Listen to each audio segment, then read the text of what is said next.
That's my recap. I have to open up my notes again. Give me a second. We have Frankenstein's monster. Yes. His name is, it's not Otto, it's something, Raphael. Raphael. I was like, it's a family name. I can't remember which one. Yeah, so Willow spoke with Raphael some more. Let's see here. Oh, we threatened the boy. Mhm. The bastard. Yep.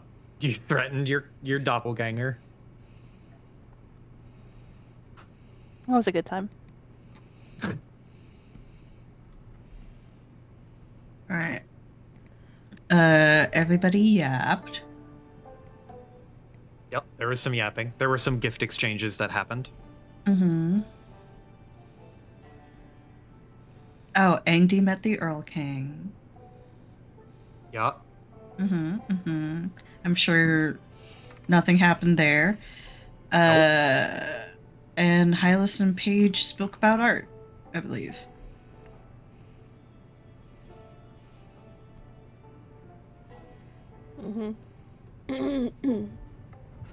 Okay. Well, I clicked to advance to the next day, so it's going to do the day-night thing. Anyway, yeah, so you guys are at a period of, like, chill downtime. Make sure y'all add your fucking shit. I don't know if I add my shit yet. I will say that you can have it as a result of being at the other court. It could be like a gift you were given. Okay. Just to make it a little bit easier. I will do that then. Thank you. I miss having my compendium button. It's really nice to have the compendium button in it. It is. It's just, I'm looking at everything now and I'm like, I have to fill this in manually. Like, I mean, I can drag and drop it onto your sheet. It's fine. I can do it. Okay. But yeah, so you guys got some, well, Willow's got some projects in the work. As does Tesla. But I mean, if there's nothing else anyone wants to do over the next couple days, we'll fast forward a couple days here. A couple days? How many are a couple days? I mean, like 2 or 3. Okay, we're starting on the list again. Sorry, we're still at level 5, right? Yes. Still level 5. Okay. Never mind. Go ahead. Okay. Yeah, so if I'll like I said, I'll throw it to you guys. Do you want to skip ahead 3 days and see, like, accomplish some stuff and finish up some projects? Because unless you guys have a specific scene that you want to roleplay out, we are at a period of downtime so that you can have some like free time to accomplish some shit under your belt before the next big thing happens. Unless somebody pulls Willow away for shit, or the boys find anything regarding the vampire. We will do vampire rolls. That's easy enough. And Maddie will be helping. So I will have Maddie and the boys be rolling. But it will be difficult. It is a difficult thing because the city is big and there's a lot to look through. But if no one has anything, then we can do rolling for the vampire search for the crew, the 3. It doesn't need a scene, but I would like to do ballet. Yeah, you can do ballet for sure. You can have you can actually go and over the course of a few days, you can go audition and then get a spot on stage and perform for one night. You would perform like Sunday night. So you'd have like Friday, Saturday, Sunday of auditioning and then practicing. It's like a way speed run version of how it would actually go. But I'm willing to say that you can do that. We saw them on stage. They were horrible. Truly a this is how it's done vibe. What was it? It takes a day to do one item? That's what you said? It takes, if you're crafting it wholesale, it takes 3. If you are doing, like if you're editing an item or adding a rune to it or upgrading it, it will take 1 to 2 depending on what the upgrade is. Plus money, obviously plus money.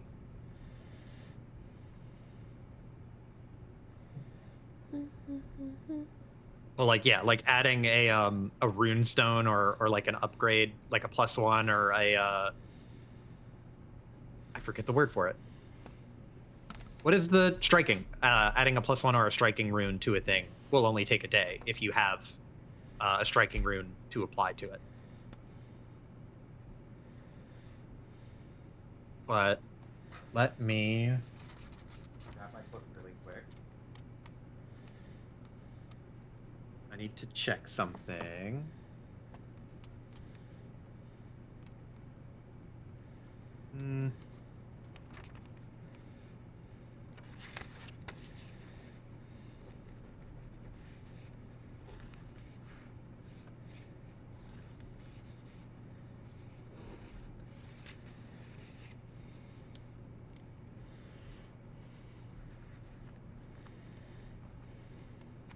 Okay. Maddie, are you helping? Iris, we need you now unmute.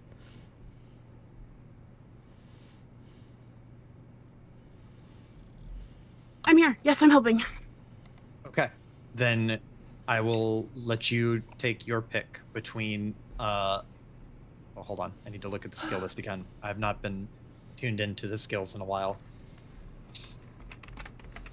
You can roll perception, or you can roll society, or you can roll a lore skill if you have a relevant lore skill. Let's see.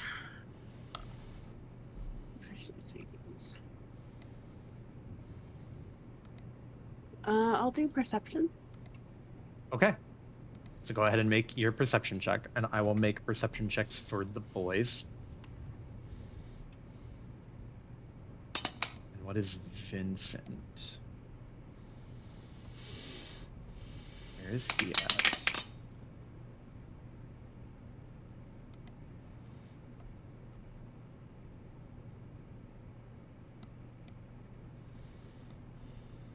The boys rolled like shit. But an 18 will get you partway there. So, Sweet. as you are perusing the city and trying to... Wait, why did my music stop?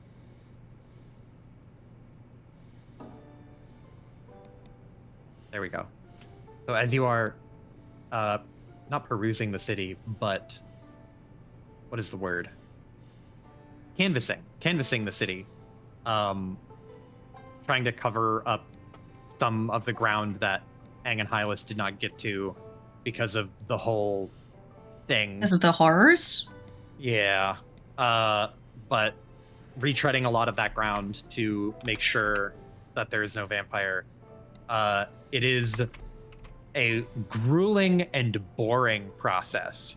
Like, you're literally walking around looking and asking people if you can check inside their home, to which a lot of people are like, no, but some people are like, sure, I guess if you're official. It is a mixed bag of like, in one, not in another, come back later, and were you gonna say something? Well, I was gonna say probably sniffing around for any undead scent. True, trying to find if there's any sort of rot smell in the air, which at one point you do smell like rot like rotten flesh of some kind, and you round the corner and it's just a bunch of old fish. Oh. But yeah, you go through an entire day, like 8 to 10 hours of searching, and you will make 1 point of progress towards the goal. You will need a lot more than 1 point of progress to successfully find the vampire. Mhm. But you are on your way there. And if there's nothing else anyone wants to do, or anyone wants to roleplay out, then we'll just go to the next day.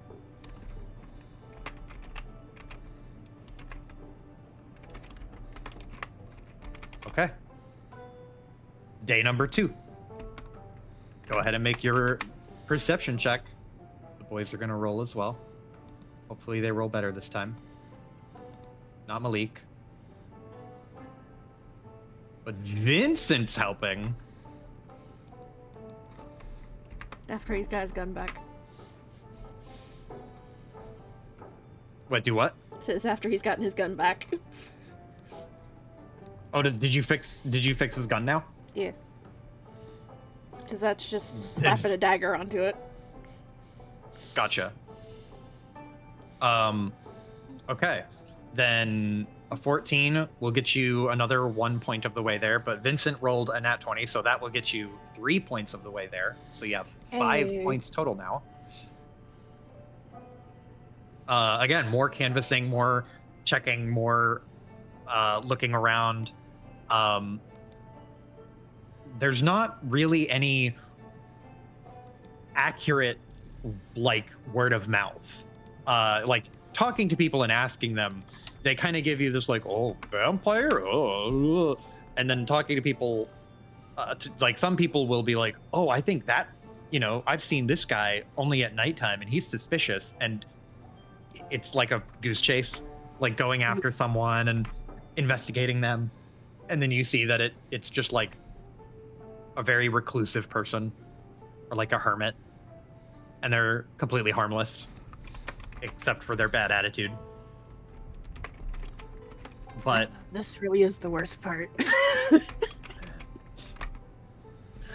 after a long day, Malik and Vincent just kind of shrug, and they're like, it ain't glamorous. That's for sure.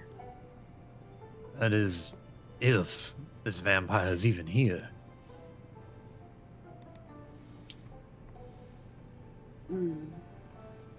You think he left, maybe? Shakes his head. Ain't no way of knowing. I ain't seen him at night when I'm awake.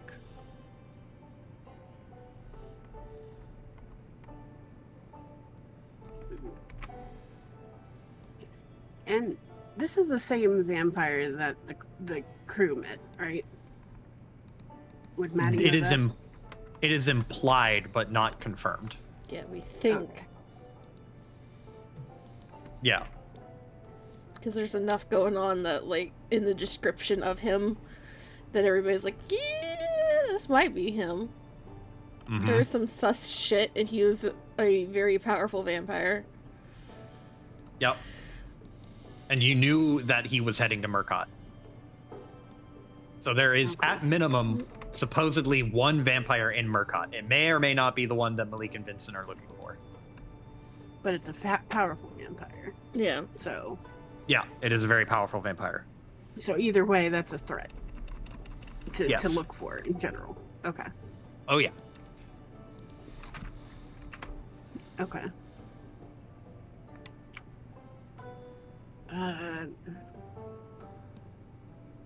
Maybe we can get a descriptor, send that around. Yeah. Get a They would Get a know. They would know. No? No, it's more of like, I don't think you need a descriptor for this guy. He looks like a They- walking corpse in a fancy suit. Yeah, Okay. ideally you wouldn't need a description, because like sometimes so you would know, Maddie, that vampires depending on how powerful they are, they can alter their appearance to some extent, but they can't change how old they look. So an aged vampire will look aged in whatever glamour they maintain.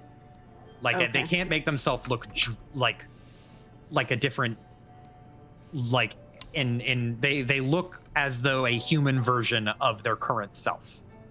Mm-hmm. But that is really like the best you could hope for, is that sort of setup. Got it. Okay. I guess they're going for another day then. Hey, Maddie, make Going sure that at you it have your again. knuckle dusters.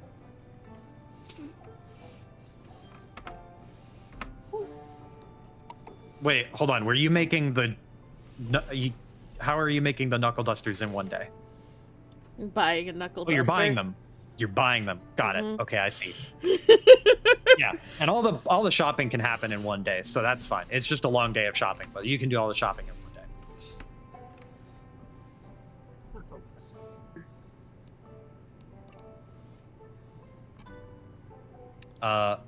Well, back at it again with the rollies. I'll roll for the boys. Malik first. 3. Hey, Malik actually rolled good this time. And then Vincent.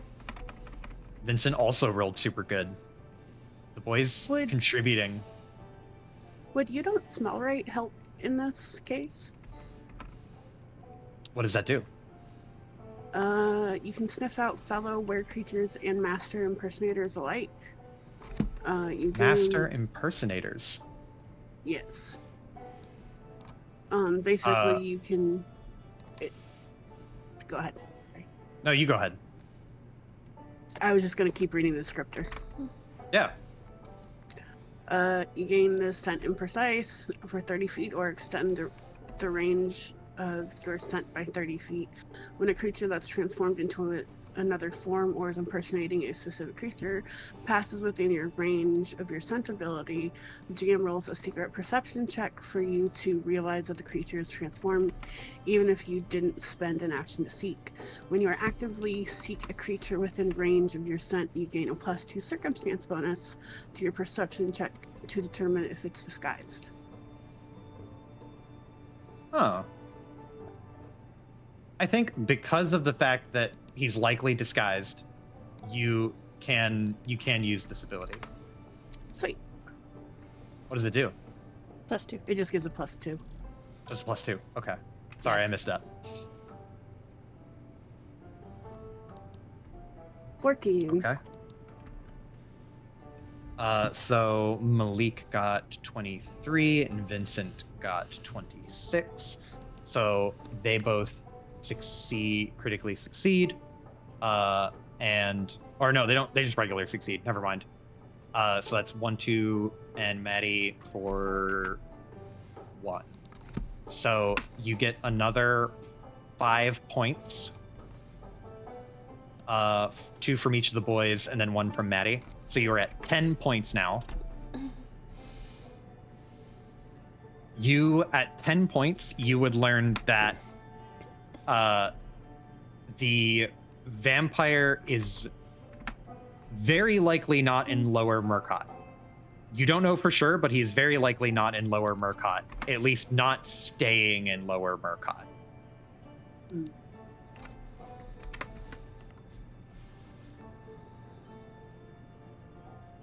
And do we have any way to get to the upper city? You can walk in like you own the place and see if they stop you. Okay. Okay. You forget you're talking to the woman that just waltzed through the fucking inn naked. She doesn't have an issue with this. Yeah. Yeah, we'll head to the upper city. Okay. So getting to the upper city, there are city guards that stand watch at the expensive part of town. And when you approach, they see you and presumably Malik and Vincent as well, and they'll give you like a hold up gesture, like the hand hold the hand up. Is there a problem, gentlemen? What's your business in the upper city? We're on hunter business. I'm Termark. He looks incredulous. Do you pull out like your little leather badge? Yeah. He looks at it and kind of gives you a quizzical eye. You some kind of official?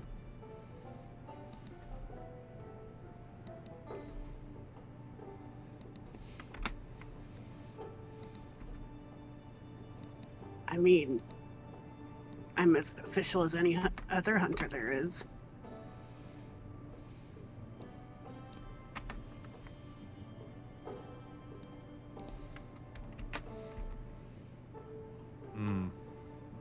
Roll me a diplomacy check. Eek.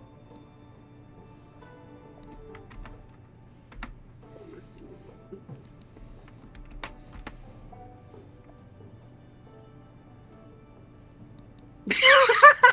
Oh. So, I mean, on a 20, what else do you say on top of like as top of what you just said?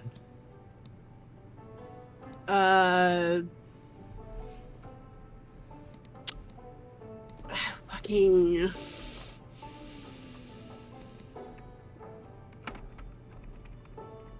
Oh god, I don't. Okay, question. How well known is Noose? In other Noose? cities? Noose is pretty like, oh gosh, it really depends on who you're talking to, but Noose is moderately well known by reputation. I think you could name drop Noose here. Okay, yeah. It's like, look, if you don't let me in, I'll have to go get Noose, and she's gonna be pissed.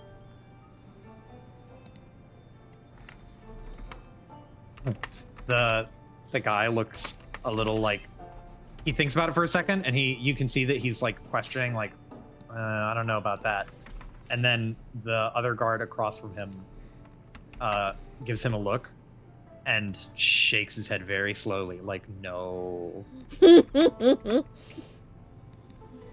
And then they both have this moment where they're like kind of silently arguing. And the one guard who is shaking his head no eventually wins out. And they both, like, the first guy rolls his eyes and just goes, all right, be about your business. But if you cause trouble, we'll know who you are. They give you a stink eye. Vincent tips his hat. Malik does not make eye contact. Maddie walks in like she owns the place. All it takes is a little, just a little bit of attitude, and knowing the right namers, one or two of the right names. Okay, least... you're in the upper city. Yeah. It is going to be harder to investigate here, but you will get more points if you succeed, and you need a certain number before you can successfully find like a solid lead. Okay. But that is Saturday gone, Sunday gone. So I will let you roll one more investigation check as like an extra. Or Friday gone, Saturday gone, now it's Sunday, so roll your first investigation check. Okay. You mean the perception? Or yeah, perception. Sorry. Oh, Gotcha.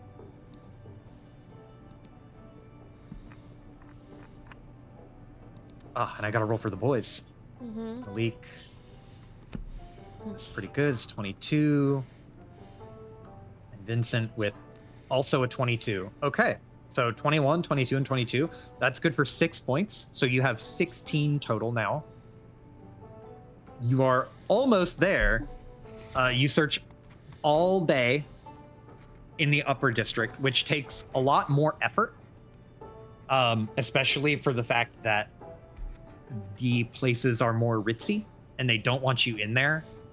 But you can kind of push on an air of authority, especially because there are 3 of you who all have, they're not like in like a uniform, but you all have matching, like, sort of a badge. And that does lend more authority and more credence to what you're doing. So they will generally kind of let you have your way. But yeah, you're, again, still not sure if he's up here, but you're almost positive he's not in the lower city. And after that, the night comes on, hours go by, and it is now nighttime on Sunday. And nothing aside from the search really happens. It's just a nice, like, an otherwise peaceful day of like long and grueling investigative work. But in the evening, very late at night, we have a return of some character. I don't have a good, I wish I had a visual for the inn. I have one that sort of works. Yeah. But Aang, you arrive outside of the city at, roll me, actually, to see precisely what time you arrive. Roll me an acrobatics check. Or athletics. I am assuming you're talking to me because I got up real quick to use the bathroom. Oh, yes. All right. I heard acrobatics check and I was like, there's no way he's asking anyone else. Mm-hmm. Or athletics. Your choice. It's going to be acrobatics. 16. Okay. That's not bad. So you arrive around 1 a.m. The lights have been dimmed. The city is quiet. Oh man, lights have been dimmed. Nighttime, motherfucker. Turn on the night. The night is quiet. And everyone has long been asleep. The only people who are awake right now are presumably judges who stand at the gate. But they are, you know, they're kind of not paying it too much attention. They're standing there kind of twiddling their thumbs. Like, nothing really happens this late at night. But you're outside the Mirkot gate after flying through the tent lands. Why don't you, because it's been, like, things have transpired. Why don't you re-describe Aang's current state? So Aang, as she's approaching the walls here, the gate, isn't in her usual outfit, nor is she in the coat that she stole from Hylas. R.I.P. to that coat. Instead, she's wearing this, like, cobbled together, hand-stitched black leather outfit that's a lot more revealing than what she usually wears. And she has very closely cropped hair as well. It's shaggy, but it's, in some places it's very closely cropped. In others it's a little bit too long. It's just a disheveled looking haircut.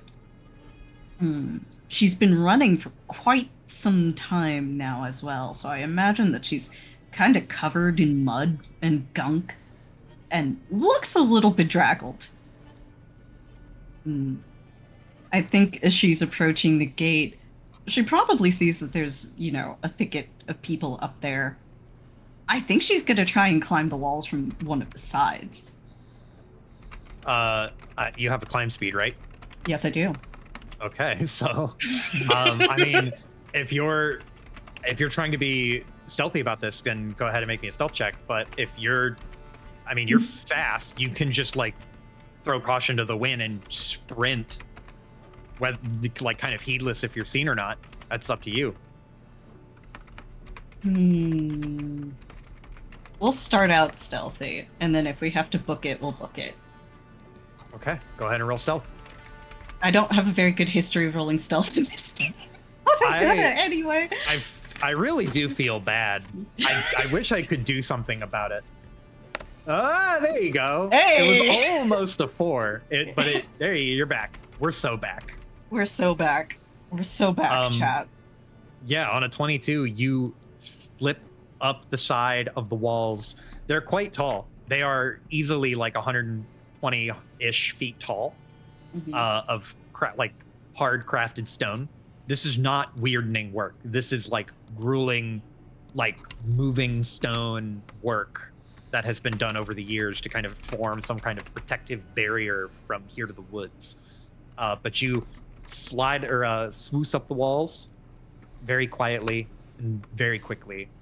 And as you land on the other side, you were saying. I have a thought that occurred to me now, to my detriment. Am I allowed to come in here without getting a welcome? The city? Yes, you can come into the city.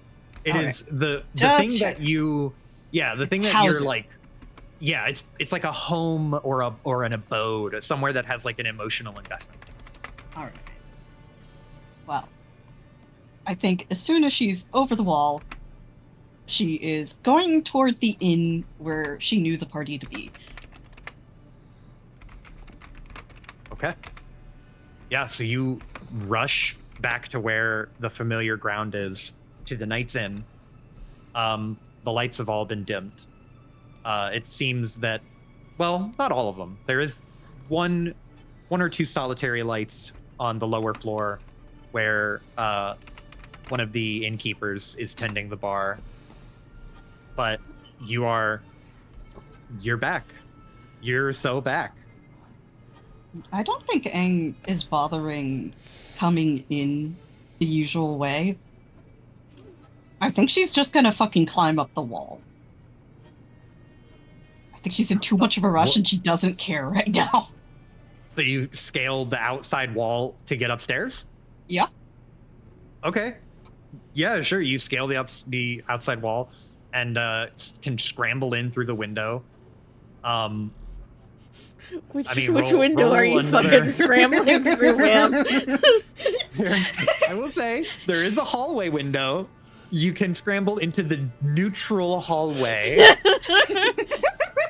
or you could try to go in a bedroom, which would be much funnier and riskier.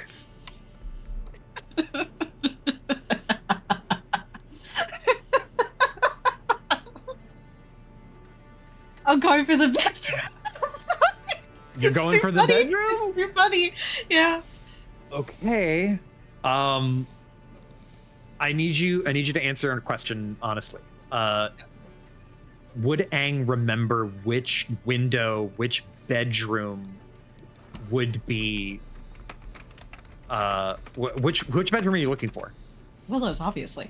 Okay.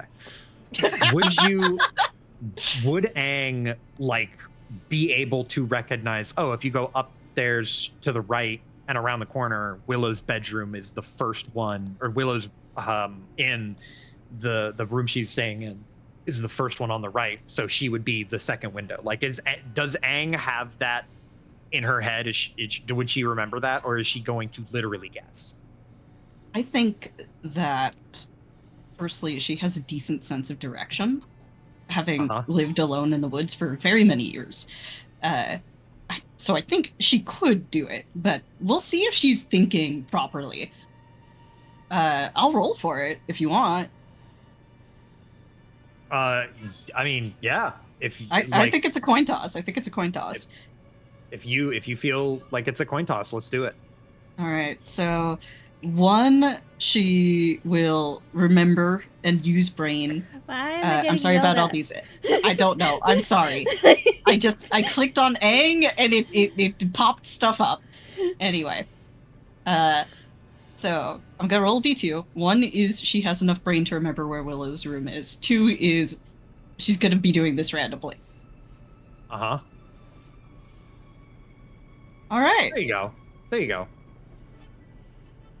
It was meant to be. I'm not seeing. I need to refresh, I think. Are you seeing the wrong thing? I'm not seeing any rolls. I haven't seen any rolls since, like, the start of the Oh. session. Oh yeah, you gotta reload. Oh, okay. Yeah, she rolled a 1, so Yep. she's gonna come in through the window. Yep. It's Okay. just So you go on. how do you slip into the room from the outside? The window's not locked. Mm-hmm. I think Well, she. I mean, Willow would have say over whether or not the window's locked. We're, what, second, third floor up at this point? Yeah, you're second floor. I mean, That exhale. I don't think she would lock her window because she's not been given a reason to at the moment. Yet. Yet. That's about to Yet. change. Okay. So Aang, are you quietly coming in through the window, or are you know this is Willow's room? You can just jump in. I think that she undoes the latch on the window, comes in through the window, goes up onto the ceiling, and then drops down very quietly. Okay. You land in the quiet darkness of Willow's room. The last time you were here, I think you had a vision of a very horrible vision of someone Mhm. standing over Abigail's bed. I certainly did. Do I see that now at all, or is Abby fine? No. Seems fine.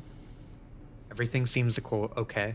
Abigail is sitting, has pulled her mattress over so that she is right beside Willow's bed. That is the only thing. I think that Aang is going to walk over to Abby, and while she's sleeping, just like soft kiss top of the head. She rolls over. She doesn't seem to recognize it. She's just like, nah, and then rolls over. There's a quick like check of like, okay, does everything look all right? She look fine? Or those like counting fingers and toes moments, not actually, but you know what I mean, vibe-wise. Yeah, I get what you mean. Everything seems to be in order. She seems to be good, sleeping as normal. She has a little bandage on her finger. I think there's a part of Aang that stares at the bandage just a little too long. But she gets up, and then I think she's going to just... how does she approach this?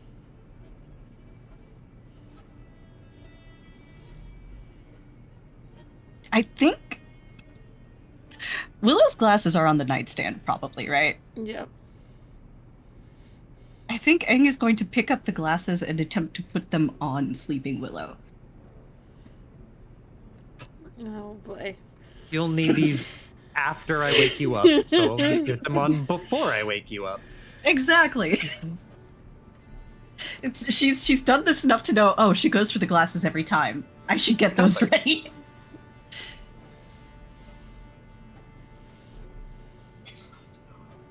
Does Willow wake up?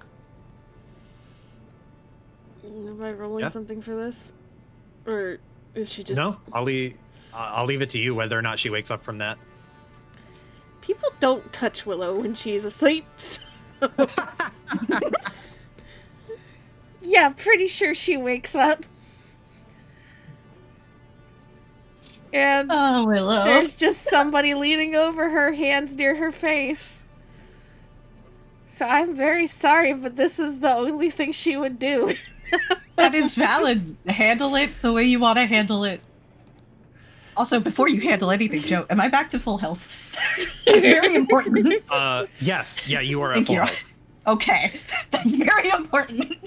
Yeah.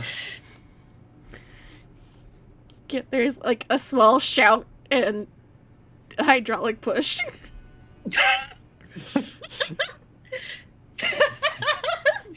Bludgeoning If damage. All right, against If the AC. yelp 15 is a miss, No. but it's a regular miss. So it's still like buffets you, Aang. Like you feel this huge whoosh of just and force like push you up and not like throws you across the room, but it makes you like stumble backward a little bit. Mm-hmm. If the yelp didn't wake Abigail up, the whoosh did. So Abigail like flips over, just like, oh my god, and like backs up from the bed and is like blinking, rubbing her eyes, trying to figure out what's going on. I think Aang is like buffeted away a little bit, and she like instinctively throws up her hands to try and, block off some of the water. But there's something about it that also just kind of leaves a weirdly pleasant tingle against her skin. But she keeps her head down, and then she raises her hands, empty-handed, and bows her head a little bit. 1,000 apologies. I meant not to wake thee. Well, actually, no, that's a lie. She did mean to wake her. I meant to wake thee as gently as possible. See, Willow, still hand outstretched, like blinking, glasses half on. Confused. Aang's. Abigail speaks and Aang nods. And you can see her, if you're looking directly at her, kind of tense a little bit. But she'll nod. 'Tis I. I wish fervently I was coming with gladder tidings, but I am afraid something terrible is on the way.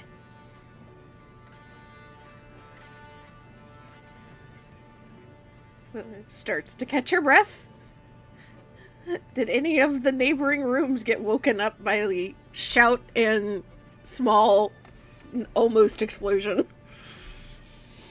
I will say who's neighboring the room. Michonne and Anissa, roll me perception checks. Maddie, roll me a perception check. Mr. God, Oh, if I may. yes. Yeah. I just performed. He would be knocked the fuck out. He's fucking totally out. Okay, sure. Yeah, he's an exhausted boy. He needs his beauty Okay. sleep now more than ever. Malik definitely ain't waking up. Vincent's up. Maddie's up. Anissa's up for sure. This is Lincoln about was to be a hell shoulder of a first down. impression that Anissa is getting. Wow.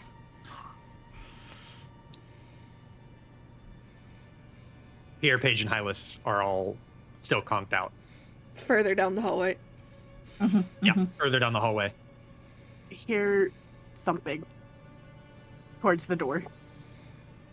Like you, Maddie, when you open up your door, you see at the same time Vincent opens his door, and then he's got his dagger pistol now, his dagger pistol drawn, and he looks at you, and you like it's weird seeing Vincent without like his full attire. He's wearing just like a casual white long sleeve shirt that's very loose, and then black trousers. Like seeing him without sunglasses on or like a hat, it's very bizarre.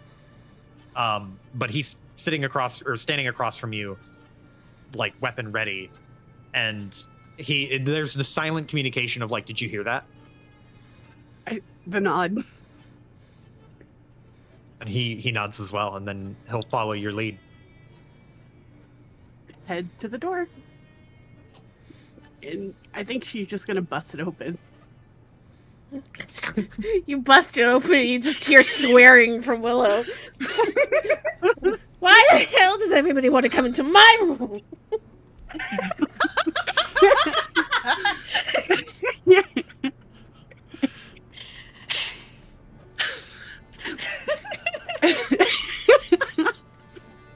Horrible. I think as Willow is starting to swear up a storm, Egg is just like looking down, going, I apologize, over and over again. I heard the scream. When Aang hears Maddie's voice, her head kind of snaps up. And Maddie, you can see her now for the first time in quite a long while. Just very different from the last time that you saw her, with the scars around her forehead now, and the scars very visible against her chest as well. She locks eyes with Maddie, and is Maddie's injury like obvious here? I mean, she has one Yeah, arm. I mean, she's missing an arm. Yeah. Maybe, I don't know, like, Hold on. I'm trying not to assume. I do want to know, what is Maddie's like bedtime pajamas attire? Like shorts and like a tank top. She wears like not a lot because she's really Okay. warm. And No. also, Anissa, you're also awake. Are you charging in? Is her room right next door?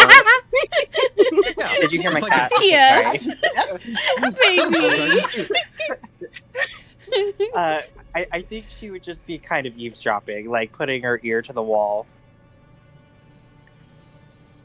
Visual reference of how bad Aang's haircut is right now, by the way. Oof. It's It's a real rough bad. time. It's a rough time. So Anissa's listening in. Maddie, you bust in the door and you see it takes you like a good 2 or 3 seconds to put together who the fuck you're looking at.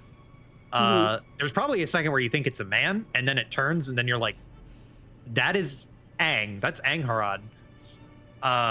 And Aang, it takes you no time to see the telltale silhouette that is Maddie's puffy tail and long hair, but the silhouette is 25% smaller. That says something, because it was not very, very large to begin with. Yep.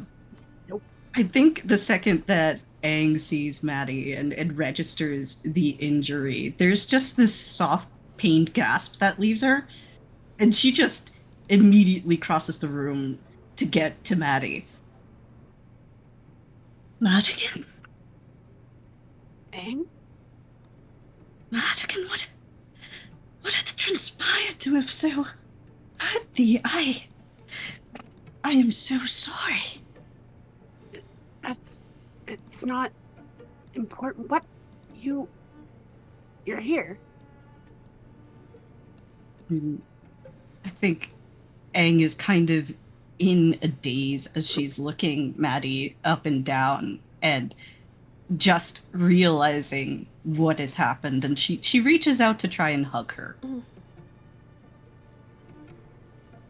Maddie will accept the hug, but I think she pulls away a little bit and puts an arm, her good arm, her only arm, on Aang. And hang on, let me roll this, because I'm not sure how mean she wants to be right now. Oh God. I can't tell if she's super happy or super concerned. Okay, she's happy. Yeah, she puts an arm on Aang and is like, "You're here. Where did you go? What happened to you?" I think Aang looks at Maddie, and there's a lot of conflict and pain on her expression, and then she swallows. "'Tis a tale for another time, Madigan. What happened to thee?"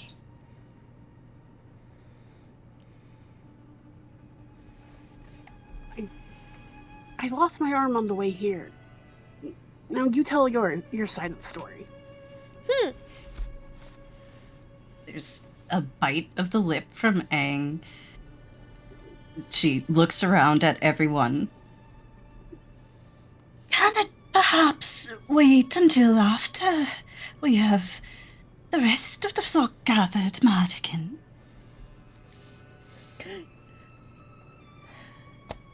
Vincent, can you go get them? Maddie is holding on to Aang's arm as if she's going to run away. Vincent like stares at Aang like he is shocked she's even alive. And he'll carefully he can't holster his weapon, but he'll kind of lower it, and then he'll walk backwards a few steps and then turn and head out of the room to go get first Malik, and then who else should he grab? Like everyone? He said the flock, so that means everyone. Okay, we'll go and wake up everybody. Willow seething. "Why my room?" She's fixed her glasses and is attempting to re-secure her hair up into something resembling a bun. It's just muttering to herself occasionally, looking over at Abigail, making sure Abigail's okay. Abigail is just like surprised and shocked because she does not recognize Aang at all. Willow, as you're pulling your hair up, there is the mirrored copy of your current self sitting on the end of the bed, legs crossed and arms crossed, just kind of like, she's back. That's convenient. Be convenient if it was in the daytime. It's never going to be in the daytime. I hate that you're right. She reaches over and pats you on the knee.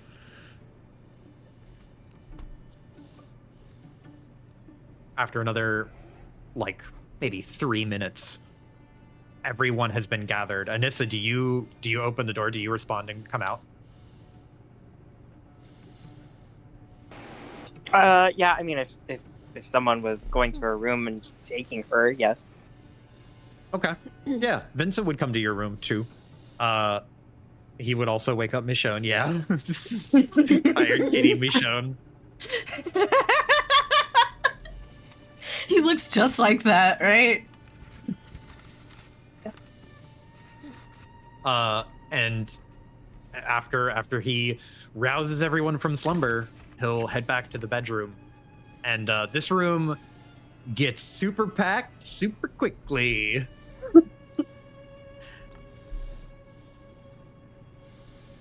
I think to try and make a bit more space, Aang will sit on something or stand on it, perhaps. No, there's a lot of people sitting on things at this point. Like, there's an Yeah, that's entire, fair. like, empty That's fair. cot that's, I guess, just turned into a couch. Well, the ceiling's free. No. Am I gonna get with the water bottle if I go up there? Yes. You don't want any hoof prints on your ceiling? No. That's fair. Maddie will sit on the windowsill. As everyone is gathered, I think Aang's eyes fall on Anissa, who she does not know at all. And her eyes go a little wide. And then she doesn't say anything super direct, but she will approach Anissa. And I think she looks kind of hopeful and maybe a little ashamed of herself as she does this. "Glad tidings and God's grace be upon ye, sister. I don't suppose that thou wouldst have an additional habit."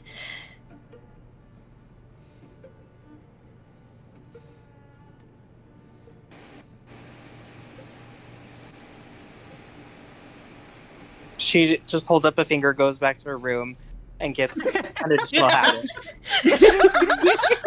I love that. Aang will take it very, very gratefully. She won't change because she's aware everybody is waiting on her anyway. She will change later. I imagine there's probably like the folding screen in like a corner. Oh, Since well, there if was that's the case. 3 people in the room originally. Yeah, that's fair. Yeah, there can be. That's fair. That's fine. She will excuse herself and go change. And how tall is Anissa? Like 5'7"? Okay. So I think it fits probably mostly all right, except for the fact that it's maybe a little short. There's more hoof exposure. Yeah. She's showing some additional hoof. And as the party is gathered, she starts walking back and forth and pacing. And I imagine there's several times where Willow sees her about to walk onto the ceiling and stops her. And eventually, she looks out at the gathered group and she takes a breath. How many of thee are with the Wild Hunt familiar? Joe. Willow, I will let you choose. You can roll for it to get more, or you can have like a general understanding of it without rolling. What would I be rolling? It would be summer. It'd be summer. Summer? Okay. Yep. Sure. And how much do the hunters know? The hunters, you should have hunting lore, right? Yep. Roll hunting lore. And I will give you, Maddie, advantage because you have the boys. You have 2 extra boys. You have 2 brains. Does this apply here? Let me read Oh, this. there you go. You don't need Shit-a-moly. advantage. Yeah, I guess fucking not.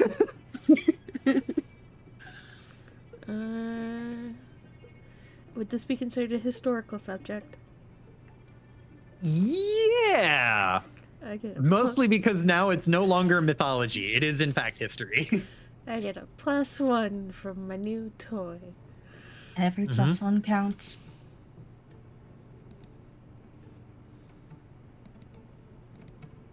Nope, this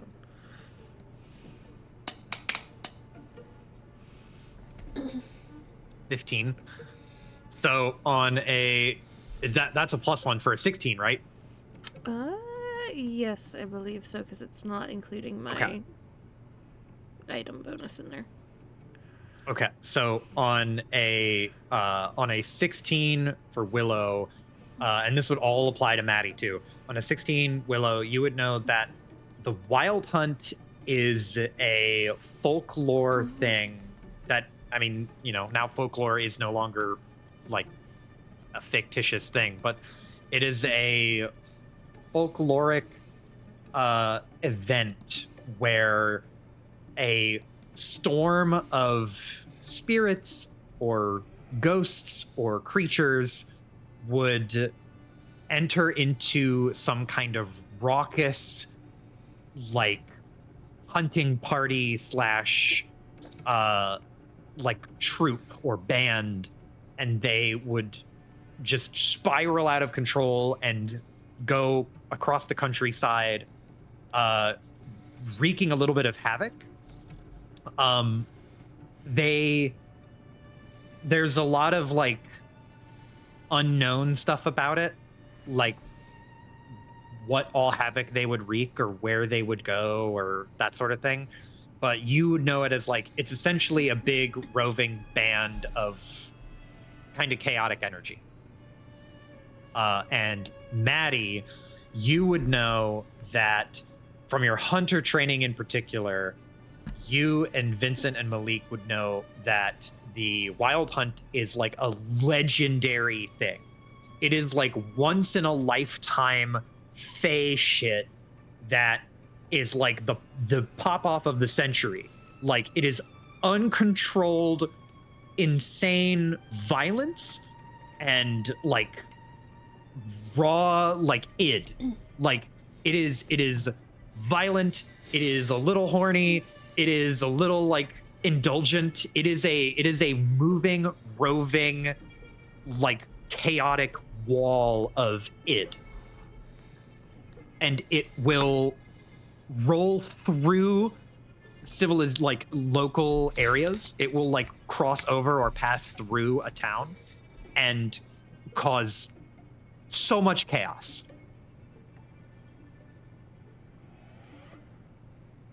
Okay. So Aang asks the questions, what do we know about the wild hunt? And Wild hunt. Willow just like frowns and tilts her head a little bit and is like, not a good time, from what I recall of the stories. Definitely not a good time. It's pure chaos. Vincent will kind of adjust his shirt and trousers and say, "Why are you bringing that up?" I bring the matter to the surface only out of necessity. I am terribly afraid to inform all of thee that the hunt... And does she know if it has been called or is about to be? Does she have It a is sense of that timing? You would know that if it has not yet started, it will start very soon. Mm-hmm. The wild hunt is upon us. And further, what a great, terrible tragedy 'tis bound for here, Mirkot. How exactly do you know this? I hath borne witness to parts of the hunt. 'Tis not a matter of which I wish to speak at length. I hath made a bargain of a small nature for the sake of thy safety. And as she looks around the room, she realizes it's not everyone. Well, most of thee, I beg thy pardons, Vincent, Malik, and sister, I don't believe I caught your name.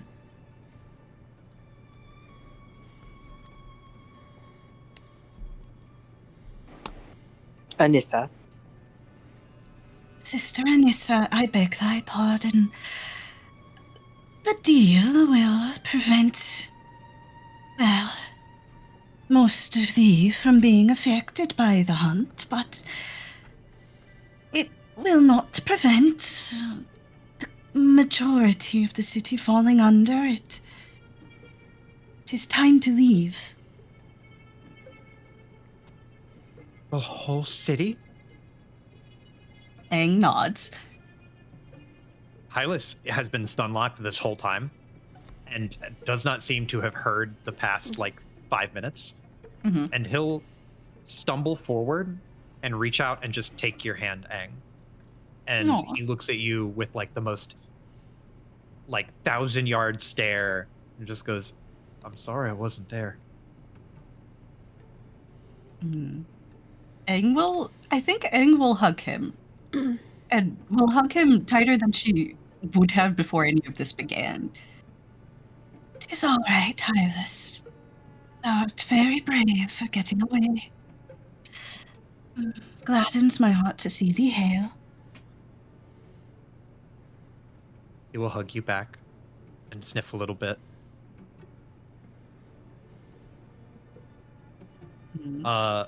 Pierre and Paige, just kind of sitting in the back, Pierre will speak up and say, "The whole city is in danger? Everyone here?" Aang nods. A city entire, and I imagine this is a hunt that will rage for quite some time. Paige will speak up and say, "How do we know that they will come here? Maybe they will just pass us by?" Perhaps they will at first, but... Aang looks down. city, even I must admit, is a jewel almost irresistible during a time like the hunt.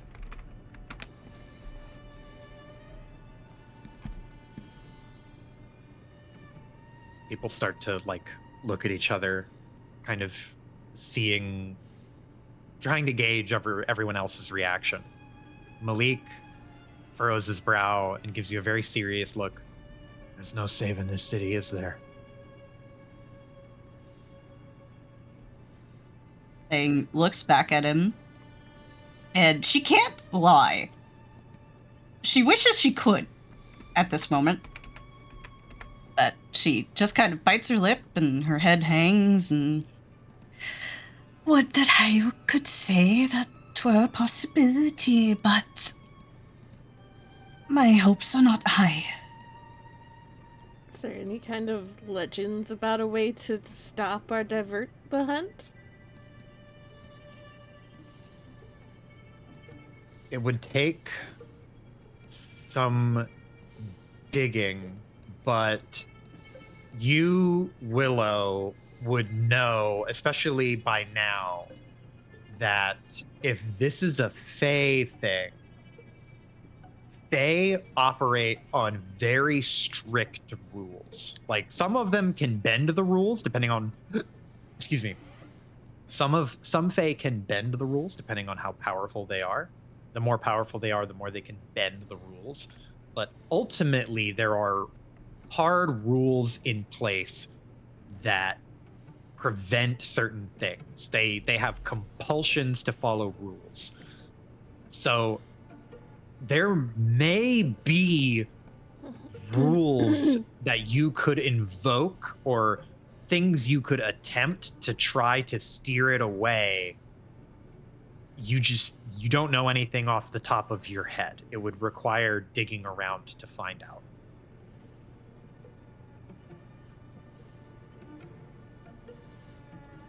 Abigail will speak up and say, "How long do we have? Is it coming here right now?" Aang rolls her head this way and that and seems to be either counting or getting a feel for something in the air. A week, perhaps 10 days at the most. There's a collective sigh of relief, as everyone thought that this was probably like an immediate, oh shit, we need to leave right now sort of vibe. So this time? Maybe we could alert the guard, get some reinforcements. I highly We're doubt gonna there's need going some to be enough reinforcements here to make any impact. But Reinforcements will an impact make. There will be more dead by their hand. Willow just kind of like nods slightly, but then looks at Aang. There may be other methods we could try. You seem to be rather familiar with this.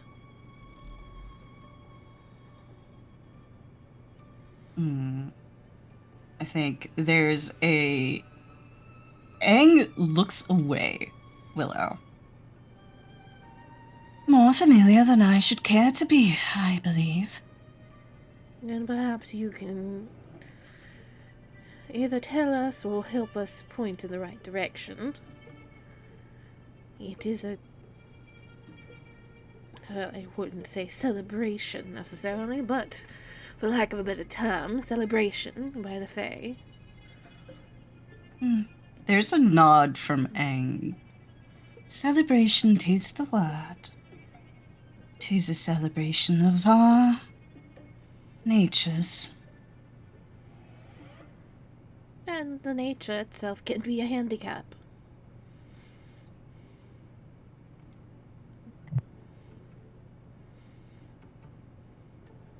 Perhaps you can help us figure out exactly what rules are in place.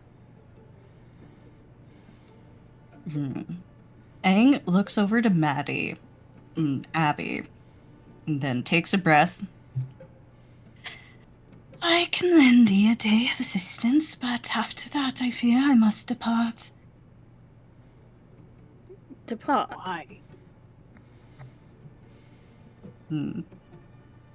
Aang swallows and looks small despite her size. 'Tis not my belief that I am safe at present to linger around any of the.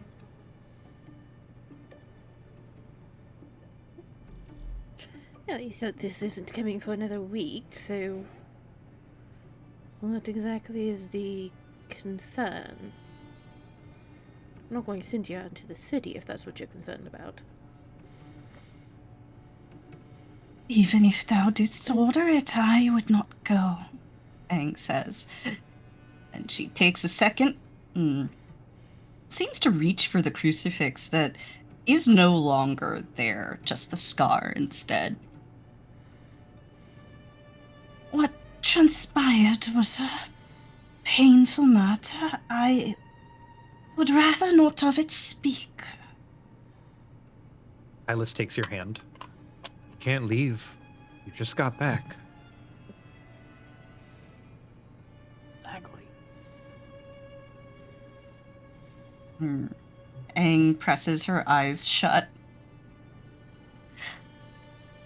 I know it doth bring me a great deal of pain to have to leave with such haste, and would that it were any other way, but I cannot from here see it. I cannot from here see the path that would lead me to anywhere but strife for thee, all of thee. Does this have to do with whatever deal you apparently struck for us? She shakes her head. No, that matter is settled. Although I myself was excluded from the terms of the deal, so should the hunt grow closer. And she doesn't say the rest of it, but there's an almost pleading look toward Willow.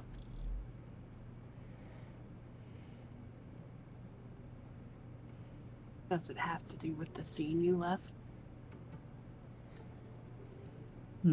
She tilts her head. The scene? With the letter? And there's a pause. She opens her mouth, then looks down. The letter. I suppose it does.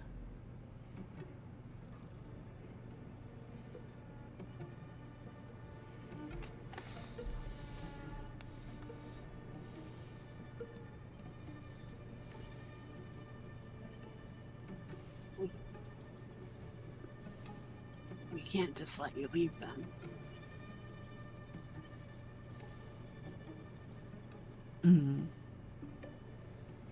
Aang closes her eyes again. Madigan, I do not often beg for thy mercy in a matter, but please I would beg thy mercy here.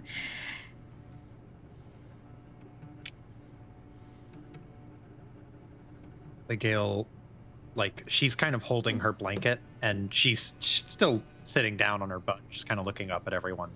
And she'll kind of shake her head and say, "You mean so much to everyone. And you just got back. What do you have to leave for?"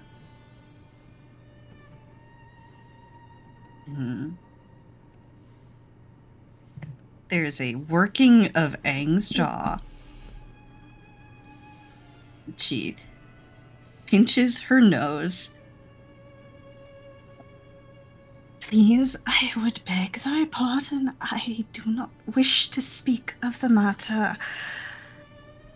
I wish that I could linger, but it is not safe.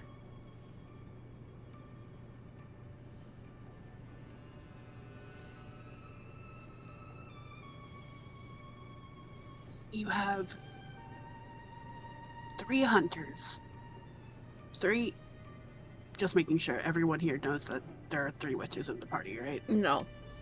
No. No. Ugh. That's why I wanted to double check. The No, only it's good to Oh. double check. the only openly known witch for everybody in the room is Willow. Mm-hmm.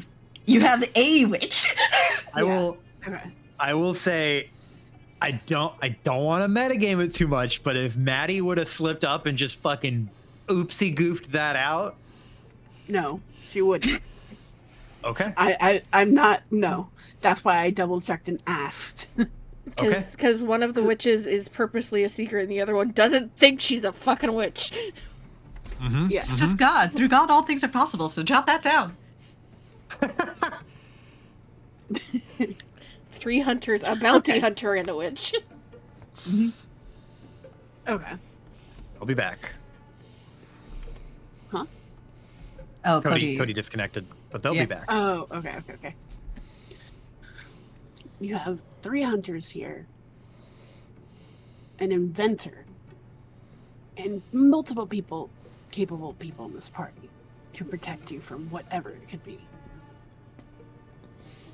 You yourself are no slouch in a fight. What could you possibly be afraid of? Madigan, I would beg thee not to ask me again and to let the matter lie.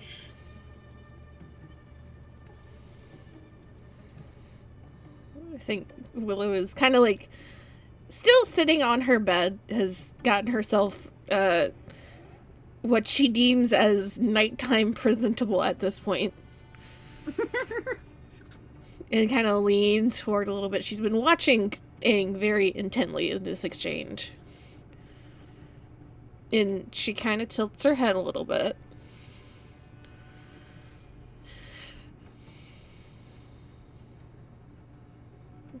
I didn't think she's scared of other things, Maddie.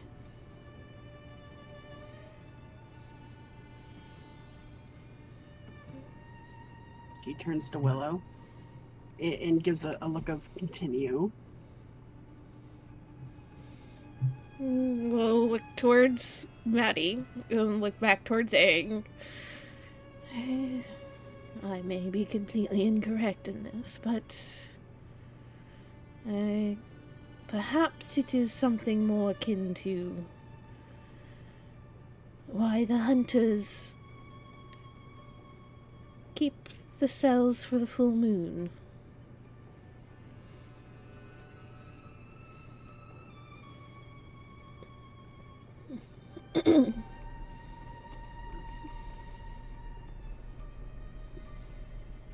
Some sort of transformation? Mm. Are you a threat of some sort? I think when you ask that, there's a certain rigidity that takes Aang. Just as if her whole, jaw was spasming, and she just seems to tense up for a moment, as if she's holding just so much stress, maybe a little pain. And then, after the moment is through, she lets out a breath. I am not the threat, but I contain the threat within me.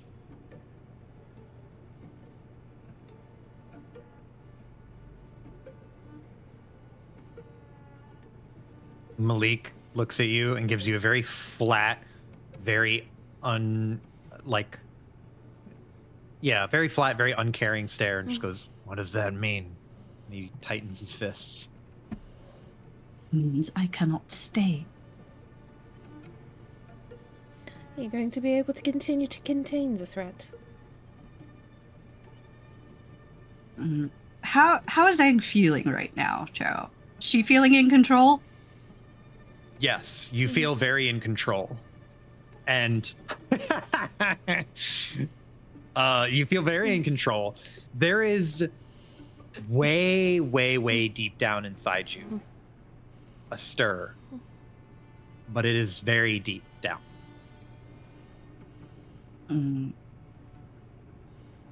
For the moment, yes, but as the hunt approaches and as matters grow more tense, I expect there may be difficulty.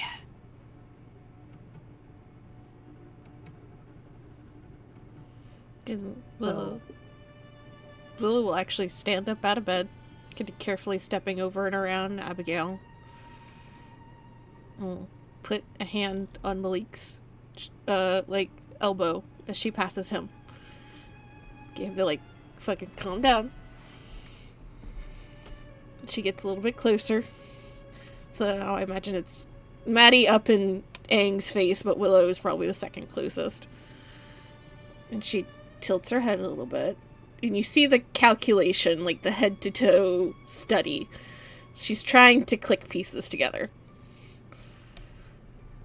How successful she is being, she's not sure.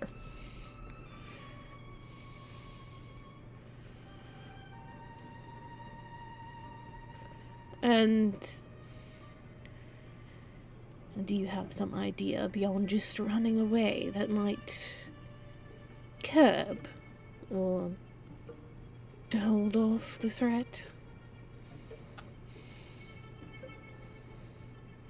I think Aang pauses for a moment and looks at Willow.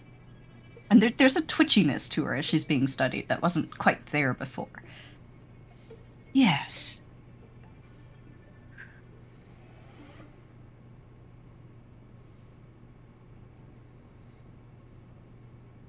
That's all she gives you.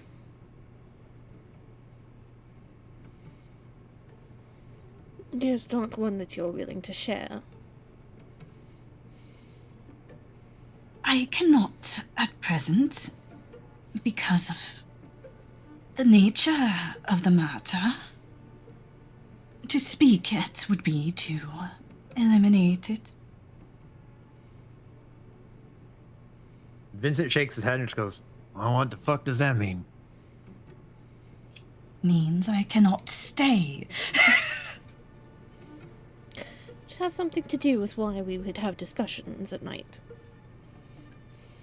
There's a glance toward Willow. And Aang is not a good liar. She has never been a good liar. She's doing her best. This is probably, I think, maybe the most Faye she's been in terms of just not answering a fucking question. But when Willow asks that, I think there's an unmistakable, just piercing look and a twitch. And she just looks away. We'll kind of lift her chin a little bit. If there's a single nod. And then she kind of looks around, sees that there's 3 very twitchy hunters in the room. Some very concerned and uncomfortable other people. We'll look back at Aang. Either way, you are good for at least the next 24 hours, yes?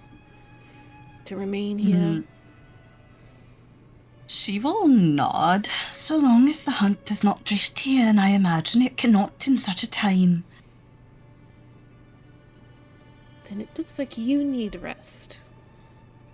And she will turn on her heel and give both Vincent and Malik a very hard look.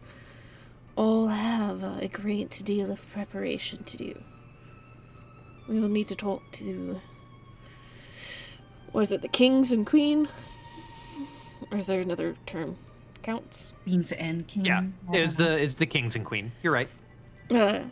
We will need to talk to the kings and queen of Mirkot. Even if we can't offer much in the way of protection, they should be warned. And the 3 of you would have the best ideas of what theoretically could be done for them. And then she looks back at Maddie. And you and I think, will have a very long conversation. Mm-hmm.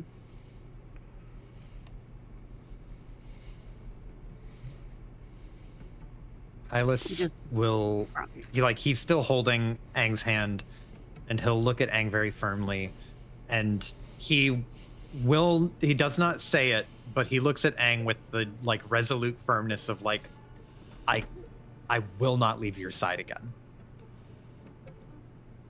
I think Aang looks at Hylas and like he's got a new hat, right?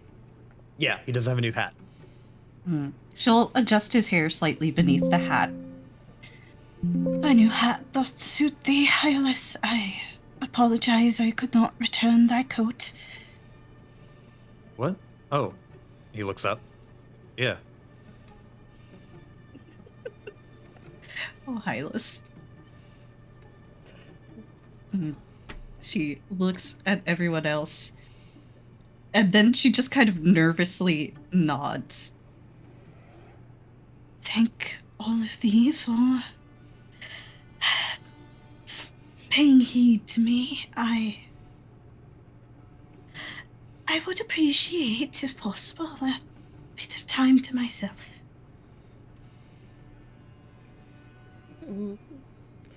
Willow will just kind of gesture around the room. Yeah, as long as you don't mind Abigail having a nap still. Girls need their rest, and she gives Abigail a pointed look.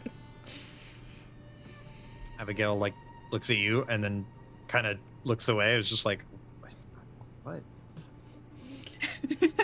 Don't pester Liang. And Michonne, you look dead on your feet still.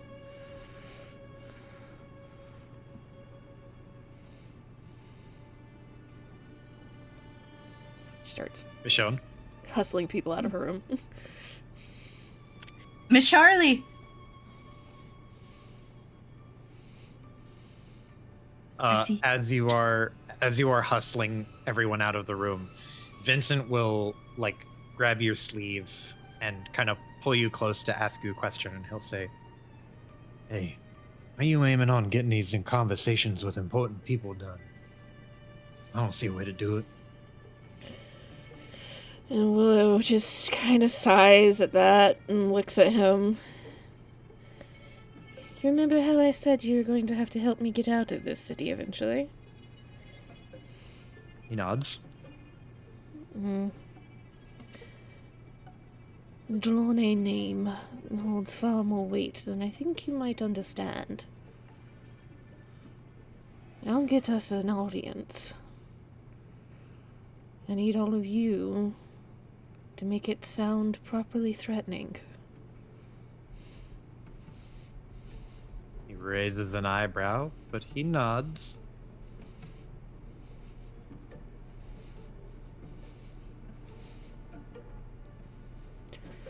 And be prepared, whether we stay for the wild hunt or not. To help me get out, probably, under the cover of night. Otherwise they won't let me leave.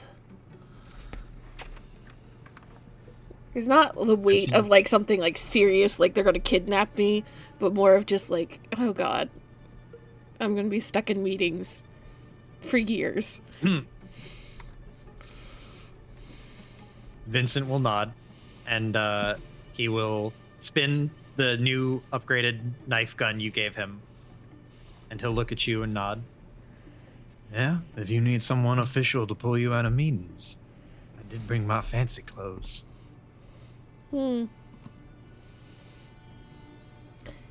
Yeah, keep them nice and clean. And she'll look at Vincent, and then she'll look at Malik. And I will tell the both of you as much as I understand of the situation when I can. I do promise that.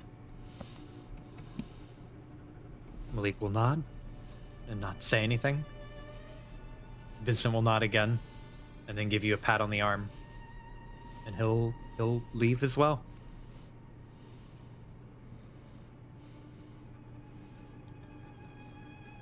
Everyone can retreat back to their rooms for a proper night's rest. I suppose Maddie is making sure Willow is coming with her. Yep.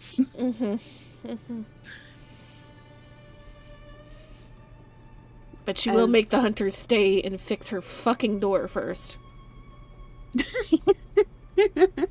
They get like partway down the hall, and then you tell them to stop and turn around and fix the door, and then Malik and Vincent look at each other and they're like, oh. Do they rock, paper, scissors? Yeah, they do. They rock, paper, scissors. And, oh, hold on. I'll roll a die for it. By 1, Vincent loses. Damn.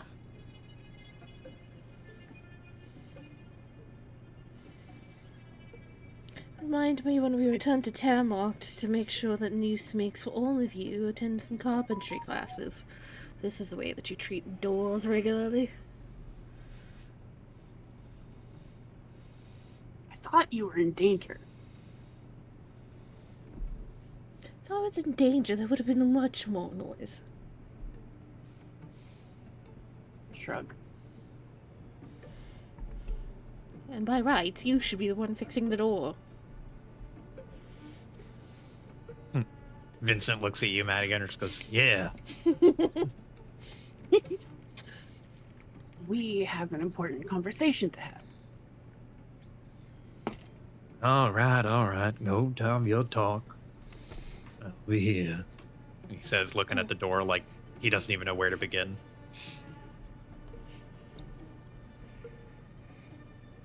Poor Vincent.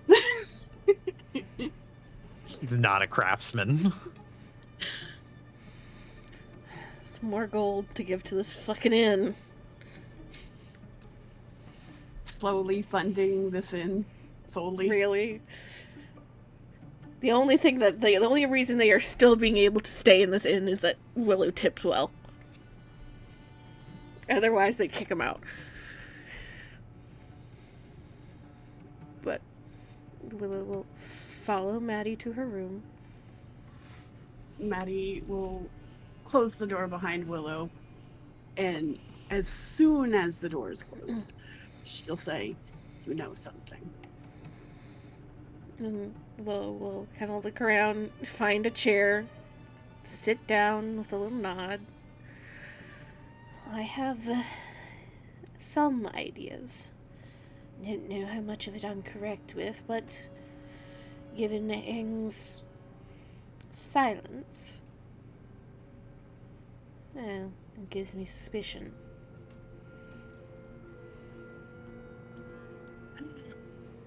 Okay, what are your suspicions then? First, you have to promise to control yourself and not freak out. Nor back anyone into a corner.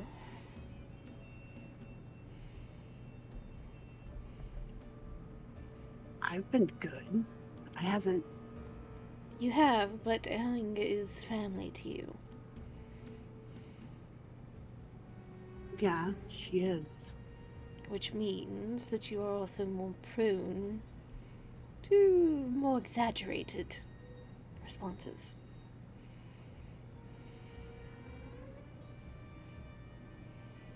I'm sorry, every time I hear that one note in this fucking song, I think of Ghostbusters. I'm looking for a different one. This one isn't quite the right vibe. I'm looking. Let him cook, let him cook! I wish I could sample these without playing them. I can't think of the name of that one town we went to where Maddie freaked out, but what happened last time isn't gonna happen again. It was different, okay? I wasn't even talking about last time. I trust that you have enough control over yourself that you're not going to completely lose your shit. But there's kind of a little smirk that comes onto her face. You also know that you can bully your way into a lot of things, Madigan. One of your charms, I suppose.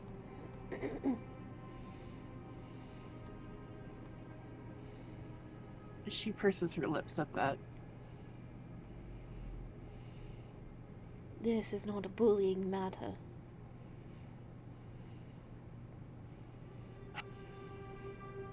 She will. I imagine she was like kind of pacing or moving around, not being able to to sit still, but she'll just sigh and sit on her bed and cross her legs, like crisscross applesauce on her bed. And I think she'll start running her fingers through her hair. This seems to be kind of like a calming thing. Okay, I promise not to freak out. Or bully anyone or whatever.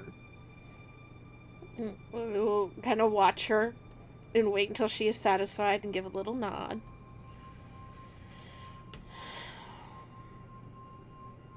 Mirkot has been having some changes since we went into the tunnels below the lighthouse. What kind of changes?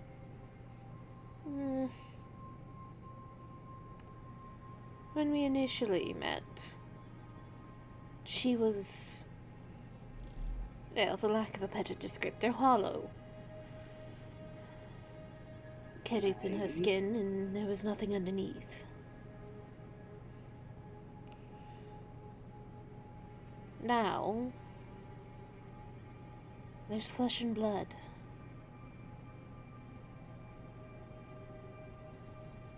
Maddie looks completely confused. How?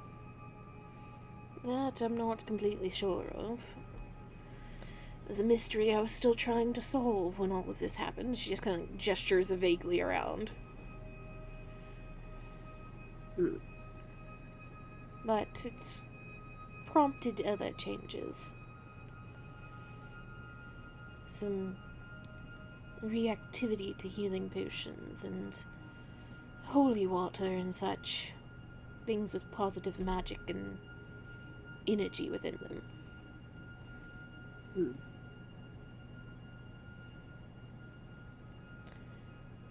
And there was a matter of, on top of it all, I heard seeing things.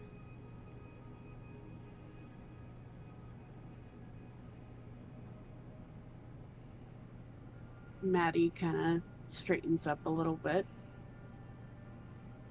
What kind of things?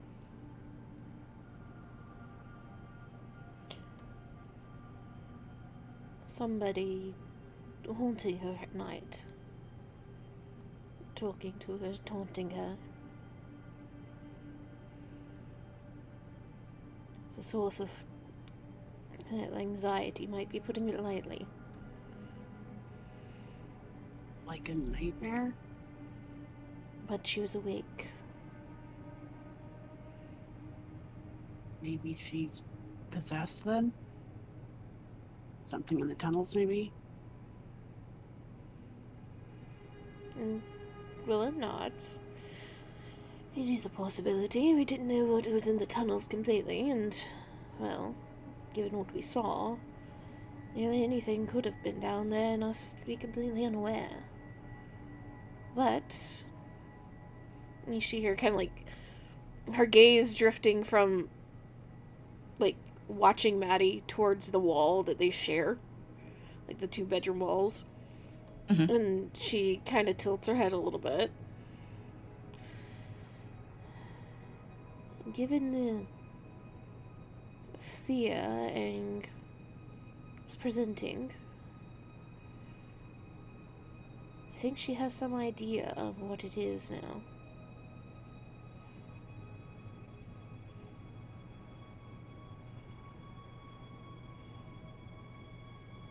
If that's the case, why isn't she telling us? We could help her. For the exact reason she said earlier, speaking the truth means that whatever's inside her will also hear what she says.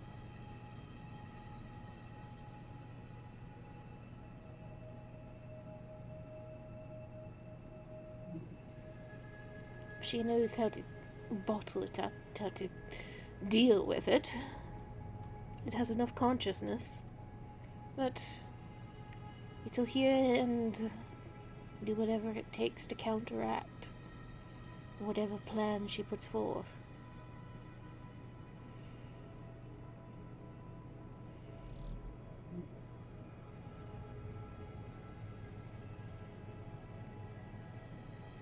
And We can't. judging by the fact that she is a rather unique fae, whatever is in her is either extremely violent or extremely strong, if not both.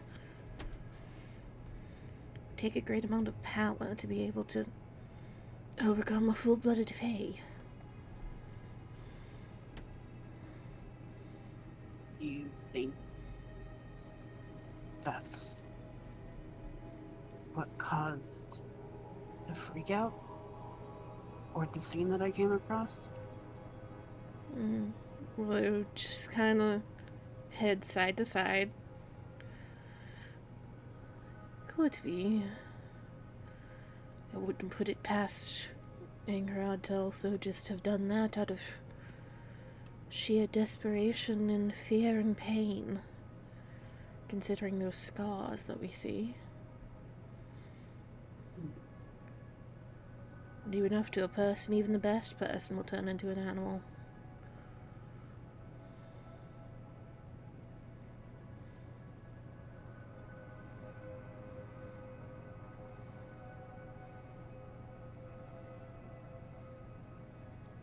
And she looks back at Maddie. But either way, whether it was something started by whatever's in Ing or Ing herself, sure, the influence didn't help the matters.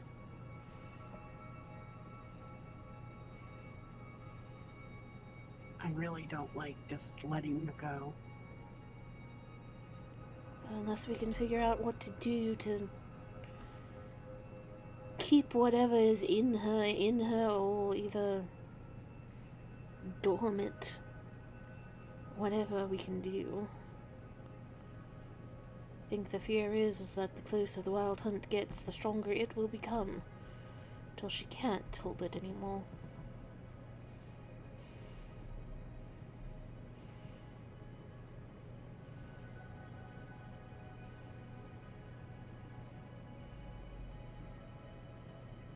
Which means we have, Yeah. what, 2 days, 3 at the most? Figure out how to help her, or letting her go might be the best option.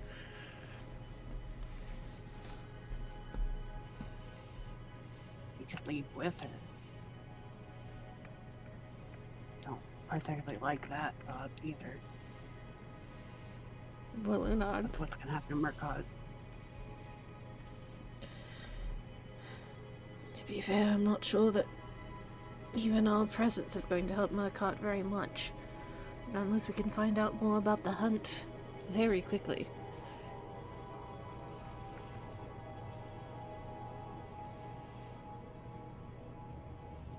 As it is,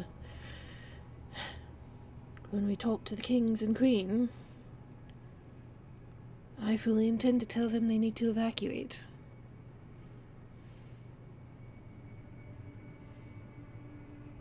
That would be the best plan.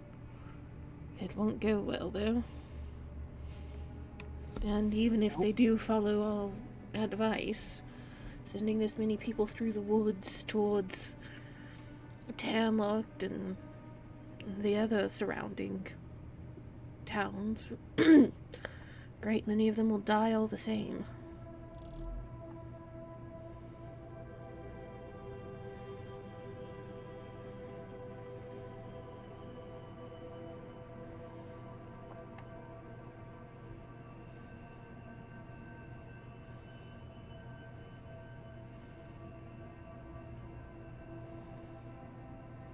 We're damned if we do, we're damned if we don't. Well, or not.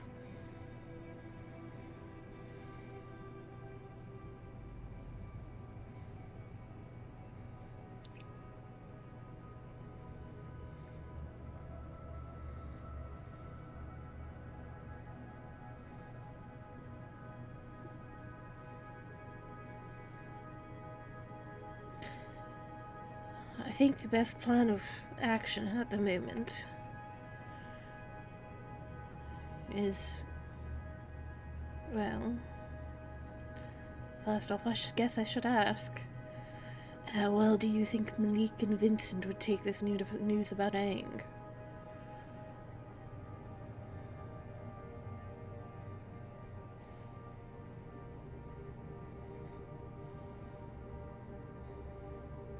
There's a reason why I wanted to keep what happened to Ingrid away from them.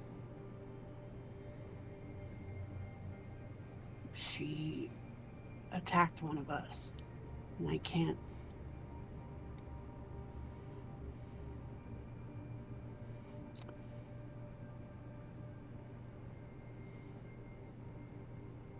You have to understand that this. She's everything the hunters would tell you to kill. She nods. If it were me that went on a rampage, they'd do the same. And Willow nods.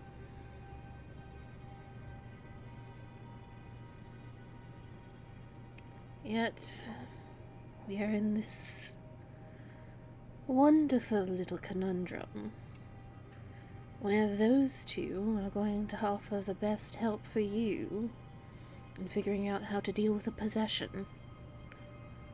And Angerod might be the one that has the most information to offer on the wild hunt. But she needs to be able to share it freely, which she can't while possessed.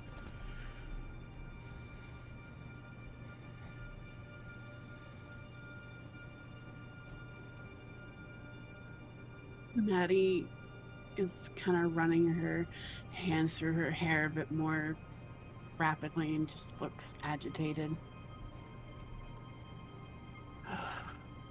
This is a real shit show.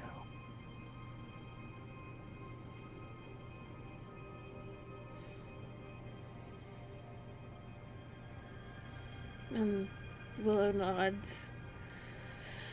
I believe Tristan has told me this is a situation of picking the lesser of two evils.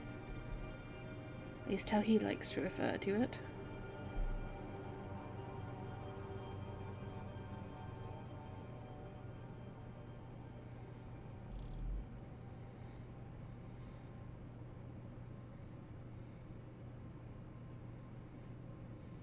I could try telling them that she might be possessed.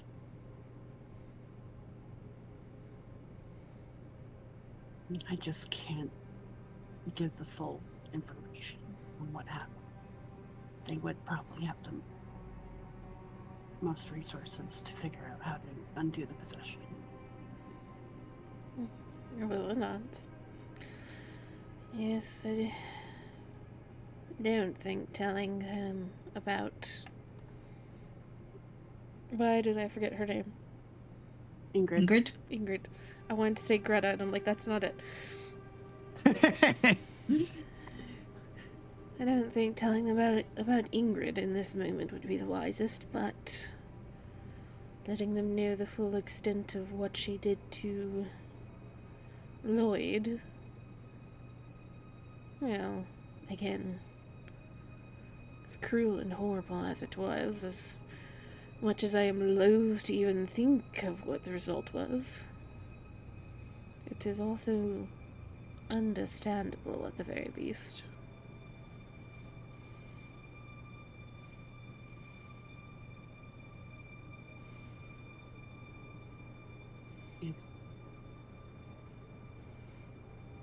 If he left those scars on him,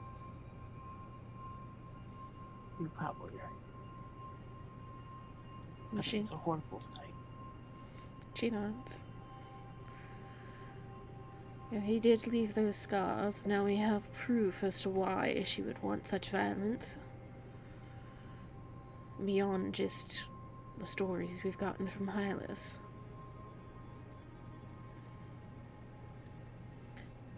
If you want, I can help you tell them. They've been remarkably tolerant with finding out about my secrets.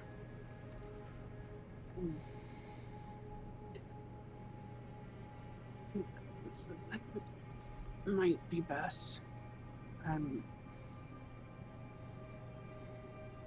Unlike you, I don't really have a way with words. There's kind of a... Go ahead. She just kind of itches like behind one of her ears and like a awkwardness kind of vibe. Fuller just laughs. Remind me to get you to tell my brothers that when we get back to Tamort. Oh, you do have your own way of dealing with people. It seems to work a surprising amount of the time.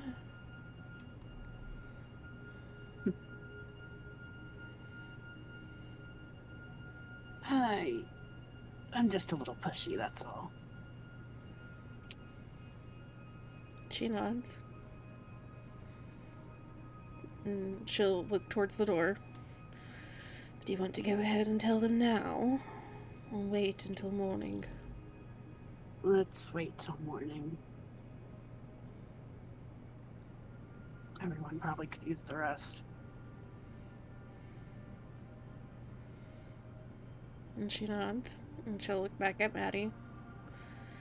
And I suppose all of this just pumped your arm up to the top of my list to get finished. Oh, thanks. You really don't have to do that. I do, though. Have an idea of a new weapon I think you'll enjoy greatly. But you'll need 2 hands for it.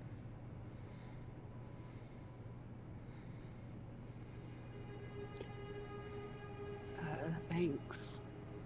Maddie looks a little awkward, kind of glancing at her arm. You can thank me by being a test subject for another experiment that I have an idea of. I should have guessed. Oh, you'll be helping Hylas and Vincent. Oh, yeah? It's a remarkable number of things you can do with ammunition if you're a little creative.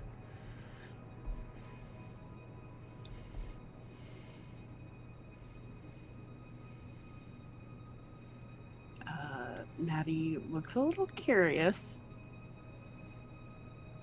What, are you gonna put, like, a gun on my arm or something? On your arm, no. I might put it on your hammer. But what they are going to be doing, and she just, like, smirks. If I'm correct, you're not going to enjoy it. It shouldn't hurt you, but... well, if you don't enjoy it, others with senses like yours won't enjoy it either. She just makes a face like, oh god, no. We'll stand up and give Maddie's shoulder a little pat. This is why most of the weirdlings at Termarkt avoided my shop. I can give you rather interesting weapons, but at the same time the trade-off... well, you'll see.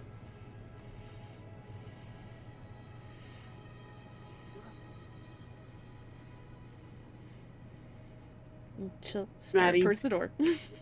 Yeah, Maddie just puts her hand over her eyes and she says, "Good night, Willow."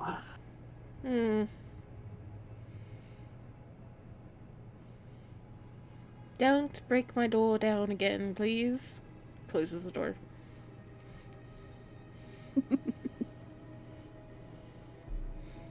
She'll head back towards her room.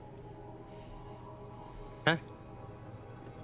The door is, it's not fixed, but Passable. it's passable enough. It at least shuts and doesn't open again, but it doesn't really latch anymore. She will step into the room, close the door, stare at it, open the door, close the door. Oh, God. I really do need carpentry lessons.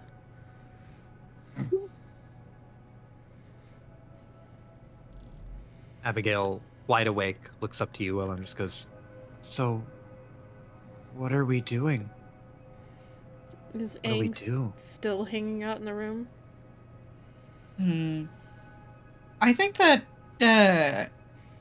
if you guys wanted some privacy, she would have stepped away. She did want privacy herself, so she might still be in the other room. Like in the But hallway? if you want, she could be on top on the roof. I was gonna say if she wants privacy, she could scurry out the window and sit on the roof. Yeah, she'll be on the roof. Okay. Well, just looks towards Abigail and shakes her head slightly.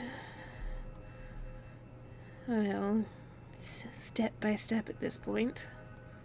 But we're all going to have a lot of work to do in the next few days.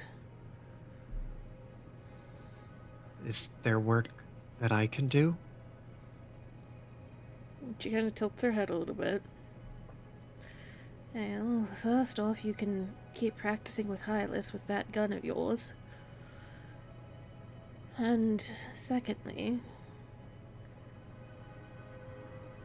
I have a notion for a few magical items that might be, well, I would hope to say useful.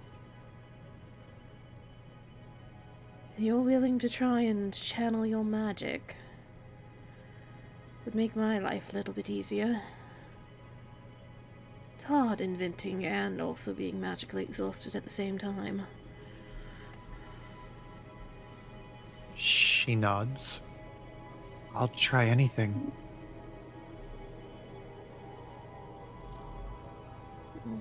She'll move over to her bed and sit down, give Abigail a little pat on the shoulder.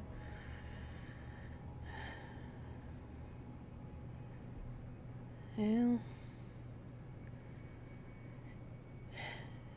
I hate to say it, but I'm going to have to go and interact with Mr. Biggs within the next few days, I think. You're going to need to keep your head down. She looks sick to her stomach and pulls her knees in and kind of hugs her knees.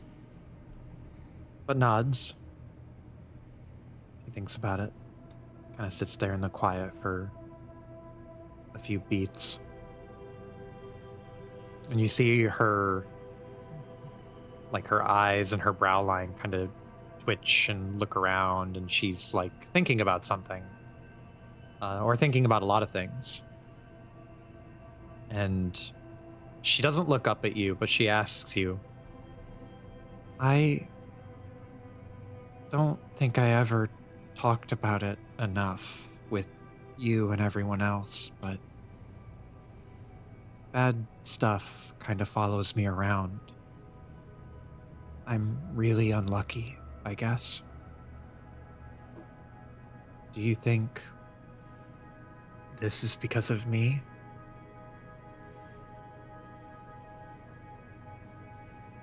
And Willow just kind of tilts her head slightly. And she does give it a moment of thought rather than immediately responding. Then she slowly shakes her head. Of course, I can't say for certain one way or the other, but...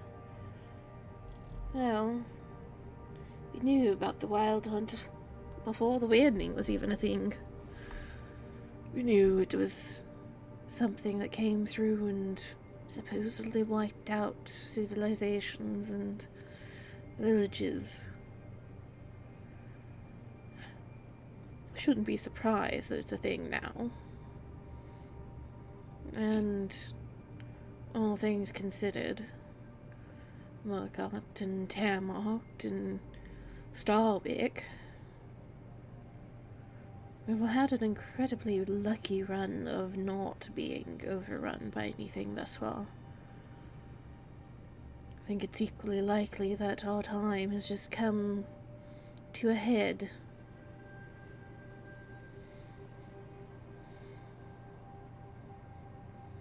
She considers this. And she kind of shuffles around in her spot or in her seat. I've kind of been running for the last few years. Do you think, I don't know, I'll ever have to stop running? I'll ever get to stop running? And she shrugs her shoulders and scoffs and just goes, when you found me, I was going underground because I got this idea in my head that if I just buried myself underground and got deep enough, I would be left alone.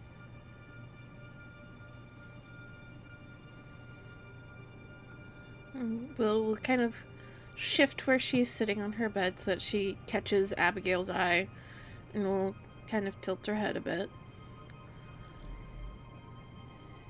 But you know that would have driven you mad eventually.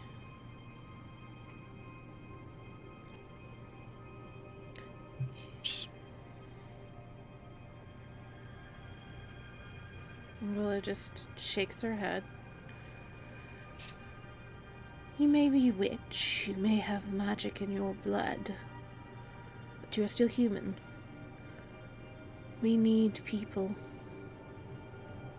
We need conversation and connection, no matter how much it might cause problems. As for stopping running, well, I think that's less a matter of will it ever stop and more a matter of when do you think you're going to feel like you can handle what's coming at you.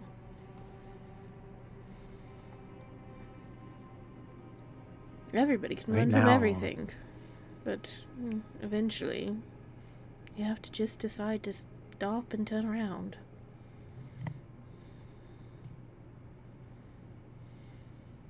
She thinks about it and shakes her head and then nods her head.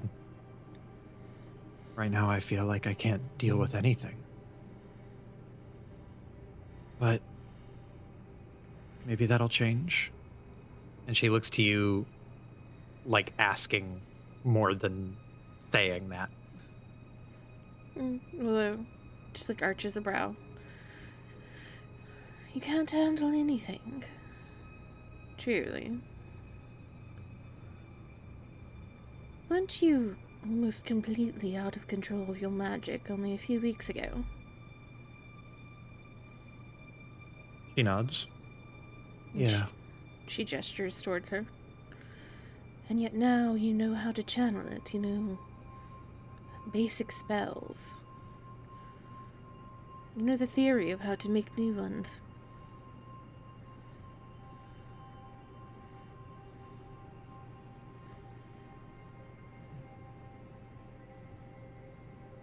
I wouldn't call that not being able to handle anything. I call that learning.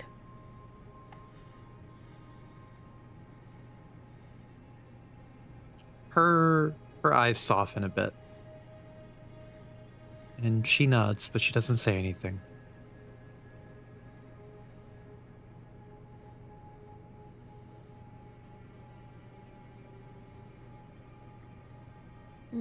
Willow will give her shoulder a little squeeze and sit upright again. You'll find your footing eventually. And you'll be a sight to behold when you do.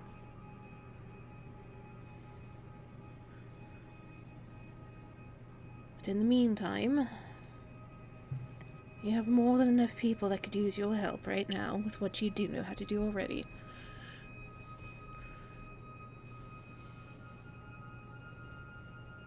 She nods her head. Yeah.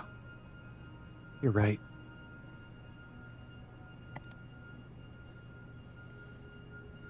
And then we'll kind of start taking her hair back down out of its bun, and sits in silence for a moment, just kind of considering everything.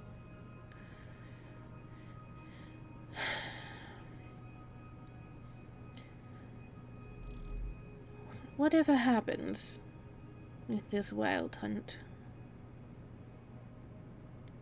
if we need to leave Mirkot, even if it's just you, go to Termart. I'll write a letter for you to keep on yourself. And give it to my brother, Emerson. We'll provide you some place to stay. Some place for you to figure out what you would like to do next.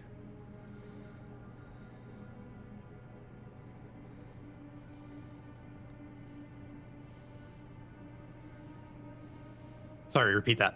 I had to send a message really quick. I'm sorry. She's gonna give Abigail a letter to give to Emerson. If anything goes wrong, go to Mirkot. Give Emerson a letter. Okay. Mm-hmm. Go to Termarkt? Yes. Termarked, yes, sorry. My Okay. bad. Misspoke. Gotcha. Okay.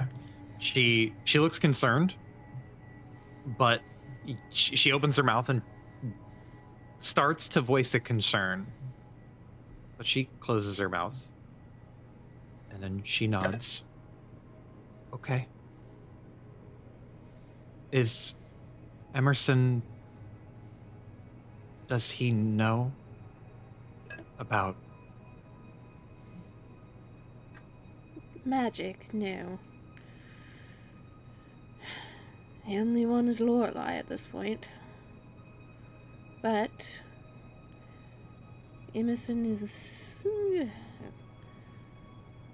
I would say, the more reasonable of my brothers, but reasonable might be a stretch. He's like me, without humor. You can see her struggling to imagine this. There's a little smirk. They won't be able to help you with the magic, but if it was something I told them to do, and they knew it was coming from me, then they'll try to keep you safe and give you a place to land, if nothing else.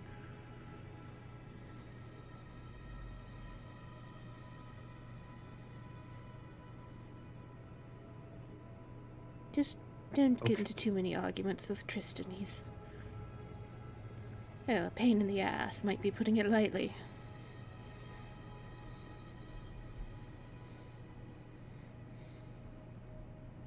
She smirks and nods. You can see there's like a distant kind of thought on her mind, but she doesn't voice it.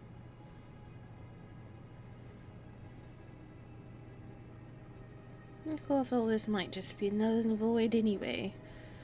I might go scampering off back into the woods before the wild hunt ever hits the city. But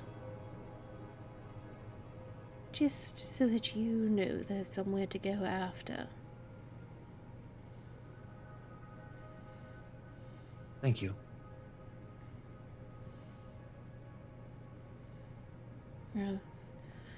Time for us both to get what little rest we can. We're going to be starting very early for the next, well, for the foreseeable future.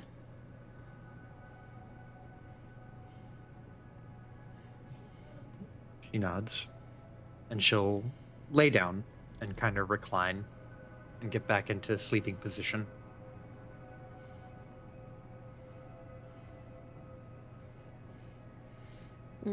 We'll start to lay down, stop, get back up, go to the window, pop her head out. Hey, Rod, you can come back in when you like, but please don't touch me without waking me again. I'm not responsible for what I do. There's a quiet for a second, and then Aang will call back. What would be thy preferred matter of waking? I am very sorry. knock on something, perhaps? Call my name. Not hovering over me when I opened my eyes. You can't see it, but out underneath the moonlight, Aang will nod. And I think she will come in later.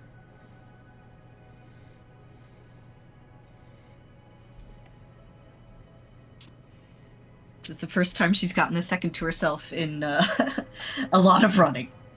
Mm-hmm. Just so much running. She could also go take herself a bath if she wanted to. That's also Yeah. a good point. She can take a bath. She might go do that, actually. Ain't nobody using Mhm. the bathing room at this time of night. Mm-hmm. Damn it, true. Innkeeper's about to be like, do you guys hear water? Innkeeper has heard weirder shit at this point. You know what? Hmm. Very fair. Just Okay. accepted that their entire inn is taken up by weirdos at this moment. Oh, hold. Holding.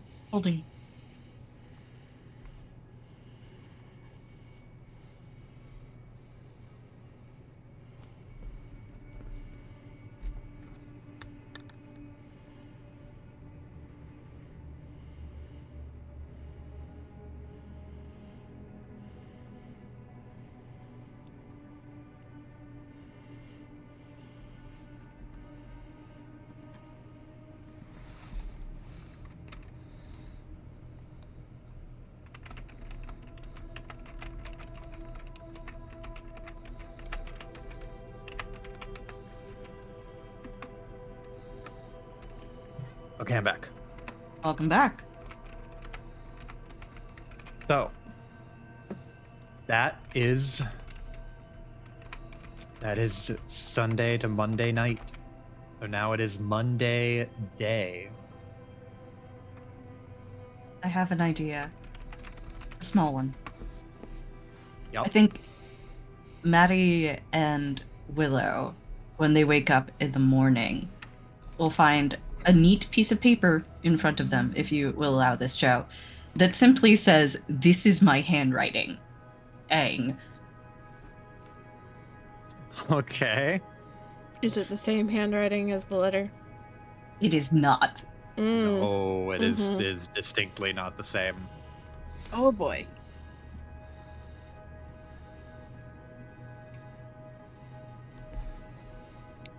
Mm.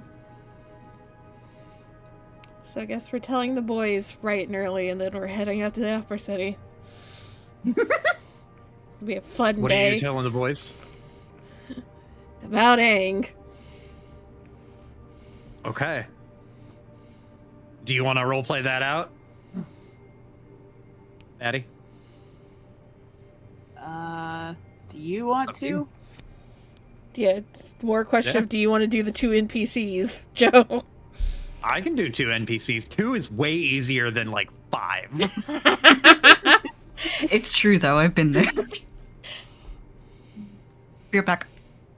Yeah, I guess bright and early in the morning, Willow will pay for everybody's breakfast, but tell Vincent and Malik, come, we're gonna go eat in Maddie's room. We're gonna have a conversation. They give each other a look, and then they'll pick up their breakfast, and they will follow on to see where to go.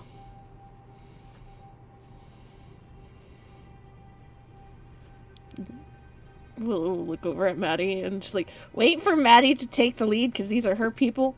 She knows what she thinks they're going to do more than Willow does.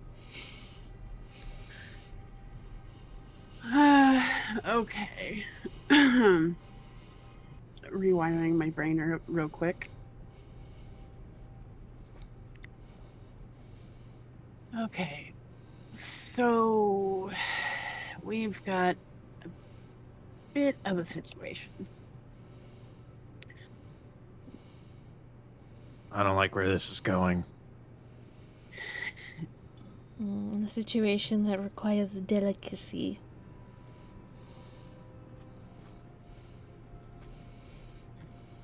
Vincent snorts.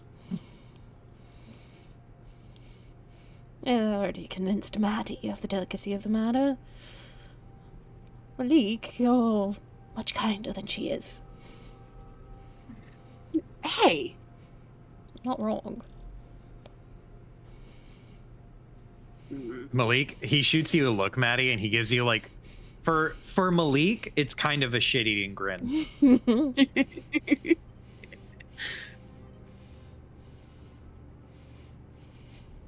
well,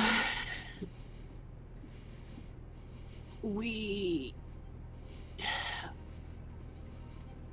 suspect that Aang might be possessed or partially possessed. And we want to try and undo it. She provides Oh, our shit. best shot of actually getting information on this wild hunt. Vincent, like, kind of throws his hands up and sets him down on the table and just goes, well, shit, you gotta get a priest for that shit. I can't do nothing about that.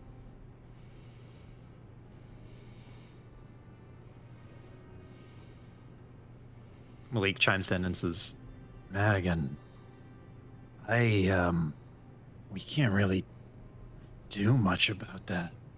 He gesturing from himself to Vincent, as if like we as just the two of them. I know a few like bits and bobs about it from what I read, but I don't think I could do it. I mean, any little bit helps right now. And Do you know what she's possessed by? something strong. Something strong enough to start to change the very chemical makeup of what she is.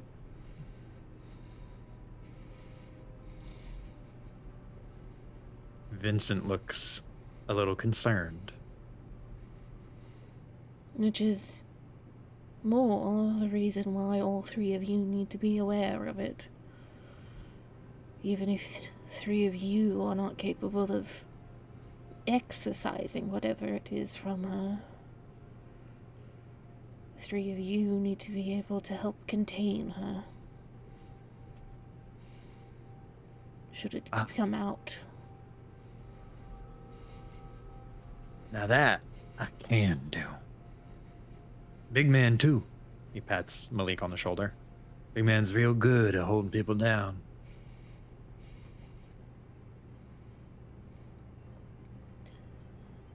Well, Willow, just like there's the start of like an uncomfortable well for Willow that is not necessarily normal to her interactions with giving information. You remember that body that was broken at the house?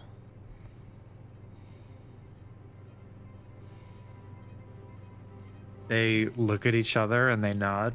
Yeah, I remember. You said it was just as strong, if not stronger than you. Whatever did that. Yep. Sure was.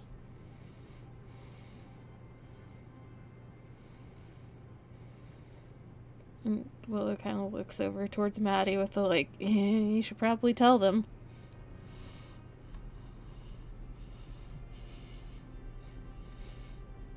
What are you referring to telling them exactly? The state of Lloyd. Yeah. Okay. When I came into town, I found a body. If you could even call it that in that state.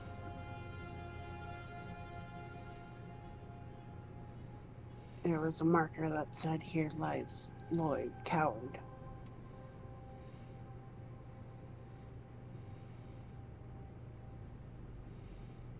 Huh.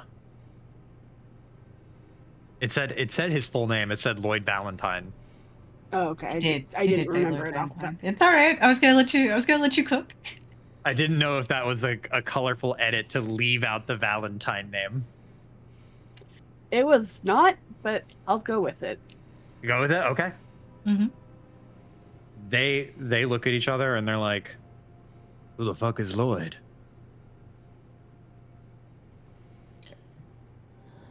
The one that captured her and Hylas. Ah, shit. He's the one with that spooky basement. And she nods. Vincent leans back and crosses his arms, and he looks not happy.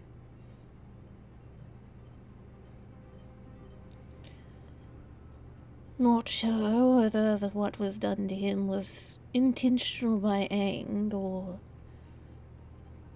influenced by whatever was possessing her. But given all of the information, whatever is in her, if it comes out again, if it is what did all of what was discovered, well, a handful would be a generous term. Oh boy. Vincent, like, rubs his forehead. And he smiles. It's kind of a weak smile, but he smiles and looks at Maddie and says, "Madigan, you sure know how to pick 'em." I mean, I didn't pick her. That's more on Hawk. He scrunches his nose like he still doesn't fully believe that.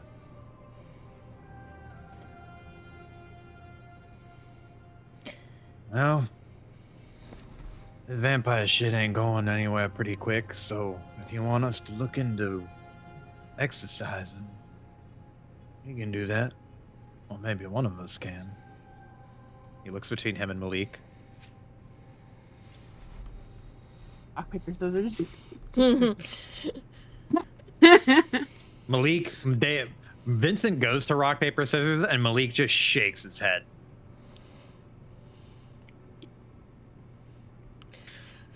I forget. Does anybody remember if Anissa told Willow about the witch hideout thing?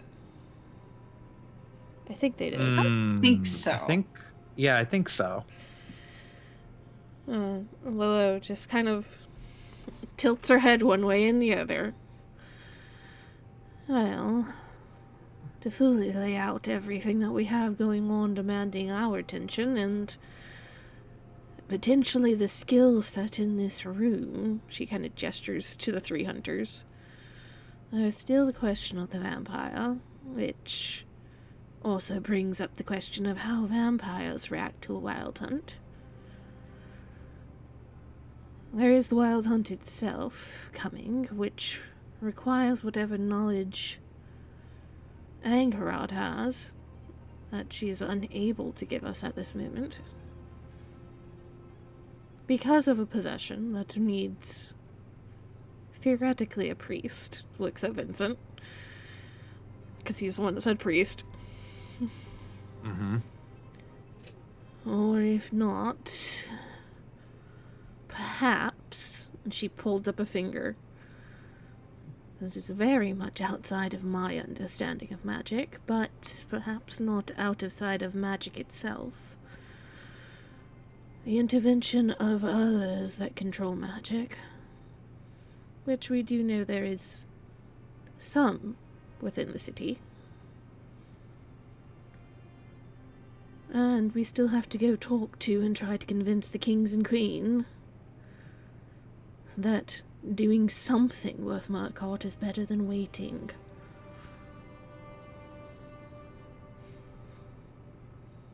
We have a lot on our plate to deal with.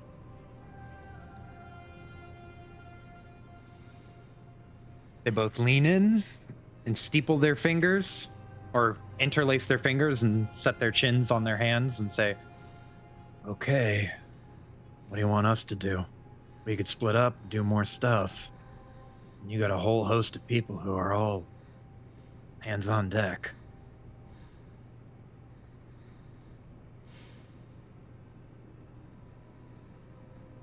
I hate to say it, but versus the Wild Hunt, the vampire versus the Wild Hunt, I think the Wild Hunt takes precedent here. Vincent nods reluctantly. I think you're right. Chasing after that is gonna be, well, kind of a fool's errand if we know some bad shit is on the horizon. Mm-hmm. Probably should put a pin in that one. Which was rather unfortunate. I was looking forward to seeing what a lair of a vampire looked like.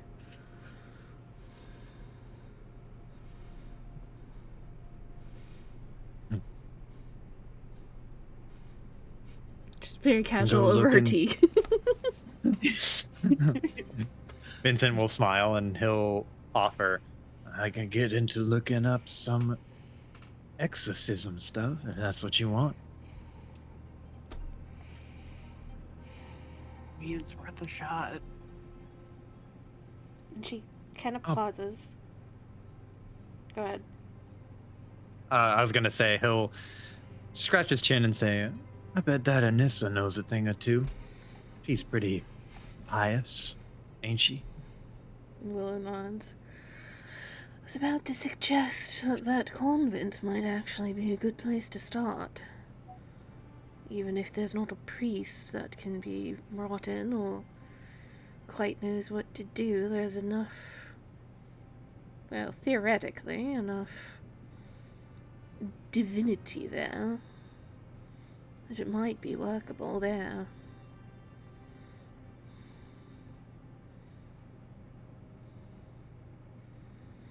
I'll look into it. She and I can.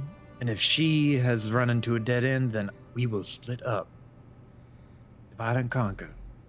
We'll find some exorcism shit eventually. And then Malik will lean back and cross his arms. What do you want me to do?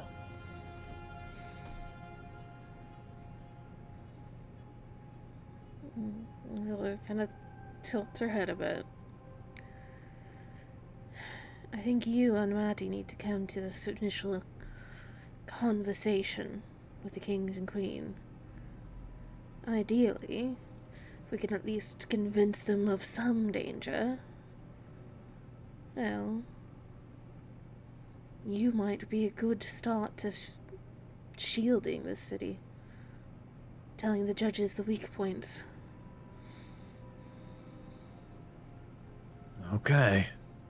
If you need another hand on deck for that, got mine. Look over at Maddie for confirmation. Maddie will nod. I still have a few thoughts that maybe I might be able to squeeze in that might give both of you a little oomph. But it's seeming like my time in the lab might be limited in the next several days.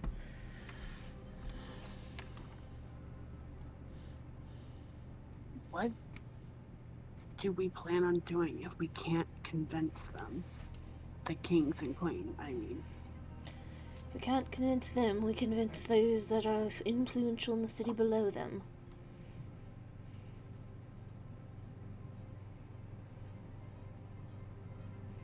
Talk to the head of the guard, head of the judges, head of various community aspects.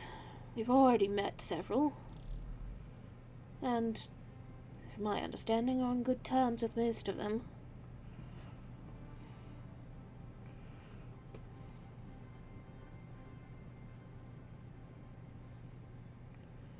And if we can't do that, then, well, it seems like Mr. Biggs is here and influential in this city. I'll ply my trade with him.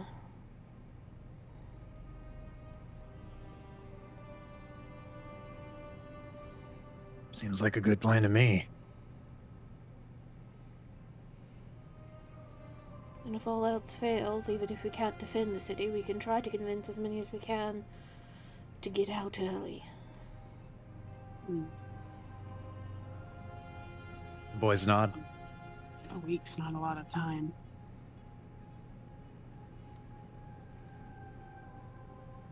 And we best get to moving.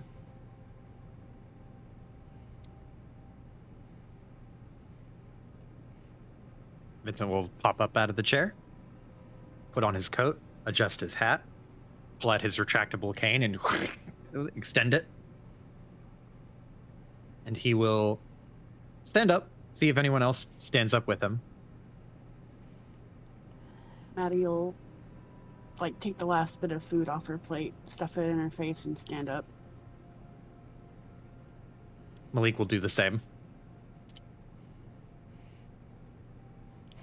Willow just looks up at them, looks at her tea, looks up at them. I'm finishing this first. I paid for it.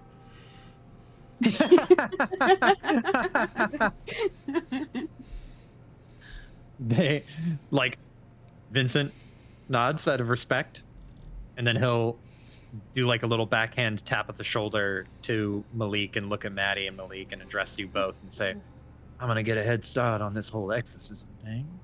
Y'all enjoy your breakfast for a little bit longer. And he'll spin his cane and go on his way. Luck. Don't embarrass too many of the nuns. Oh, you know nuns love me. I'm sure.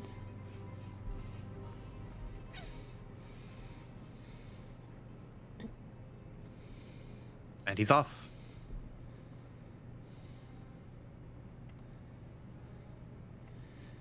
And if you want to send off the rest of the group to do various things, you can have Hylas teach Abigail how to use a gun. You can have Pierre go and help cook or brew alchemical ingredients with Tesla. You can convince Tesla to work on a different project for the time being, if you want. We gotta get Maddie her prostheses. Yep. That's been bumped up to the top of the usefulness, I think. Did you want to go to there are people who make cheap appearance only prostheses in town. Some of the materials for that could also be found at the Delaunay General Store too, if you wanted to hit up both places.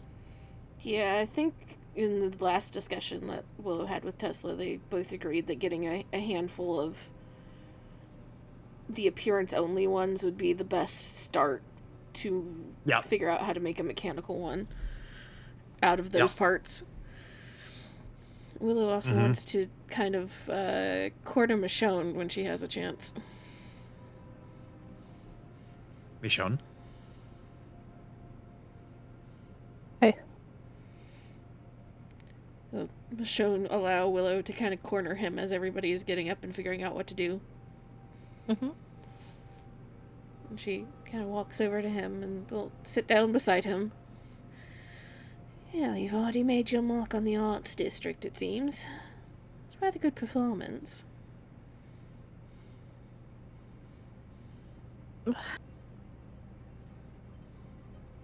It could use more work. And she just kind of makes a noise of agreement, but at the same time, I imagine Willow did go to see the performance, but at the same time, she's not an arts person, so she doesn't have comments on it. It's just that was nice. Wow, that was really impressive and good. Michonne just this was mediocre. I can do better.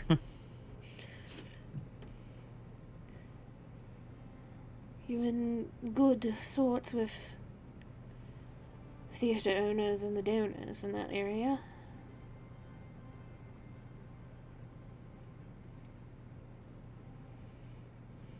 I mean, I think if I was, I would have gotten a book I wanted.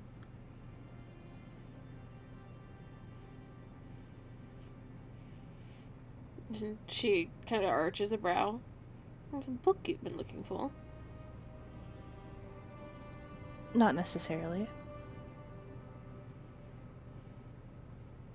You know, if you're looking for something, you can tell me and I can try to keep an eye out. Heavens know I'm in and out of the markets of this town enough right now.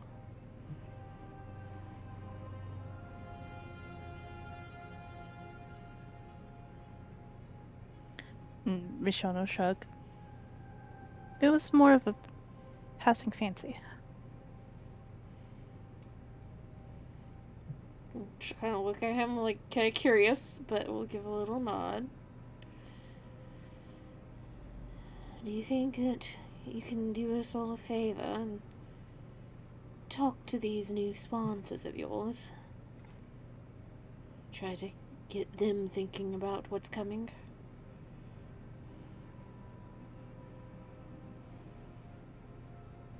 I think he's slow to nod, but eventually he does, and it's worth a shot. Worth more than a shot, I think. And putting all those lost and found pictures up in the walls of the theater.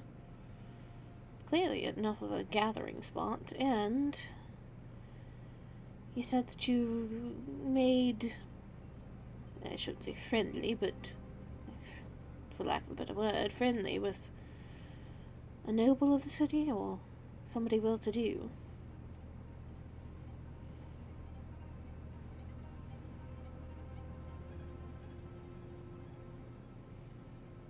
I'm not following.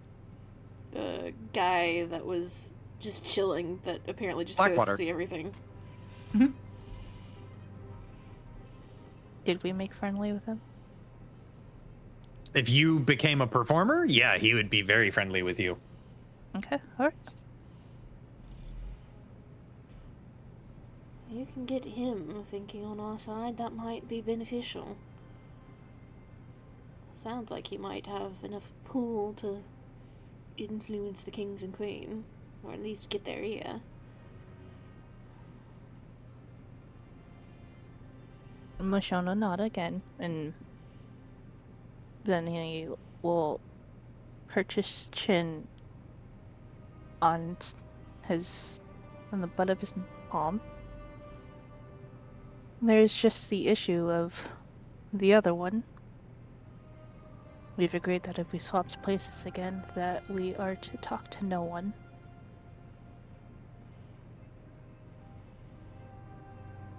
So you did have a conversation with him. Brief, but yes. There is the question on her face. Her mouth opens, her mouth closes. And she will nod. I suppose brief is better than nothing in this case.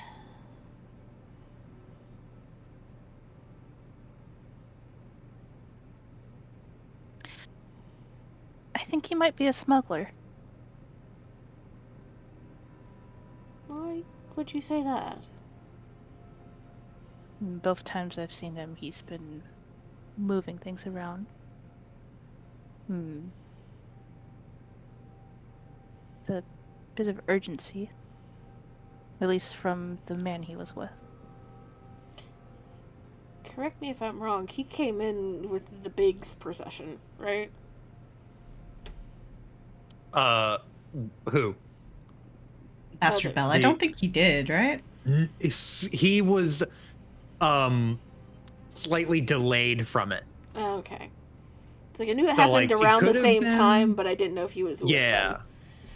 Yeah, he could have been like they could have been like related to each other, but it's kind of hard to tell because they were staggered. But good memory. You've been on the ball of remembering shit. I'm telling y'all, I shit with names, but I do remember most of what happens usually. Willow just kind of frowns. Any idea what he might be smuggling? I mean, I would love to find out. but I have not visited him. Willow At least nods. since our conversation. Might be worth finding out if you end up popping back in. One way or another. He nods, with a smile. I intend to, yes. But if he is indeed smuggling and you'll go poking around, do be careful. Smugglers have a reputation about them. If I wasn't careful, I wouldn't be here. And there's a brow that goes up, and you see the start of something snarky. But she holds her tongue for the moment. Just shakes her head.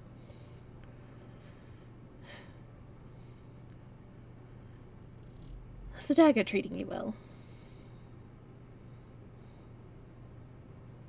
Thankfully, I've not had much use for it. Might But want to get a still- little bit of practice in before all of this pops off. Just to make sure.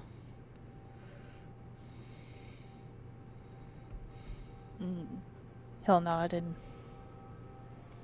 if that is something Maddie and the others are working on, then I'll join sometime.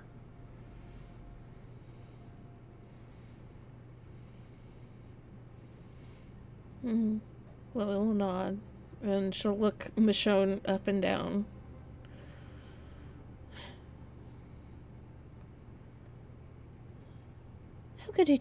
How good are you at schmoozing?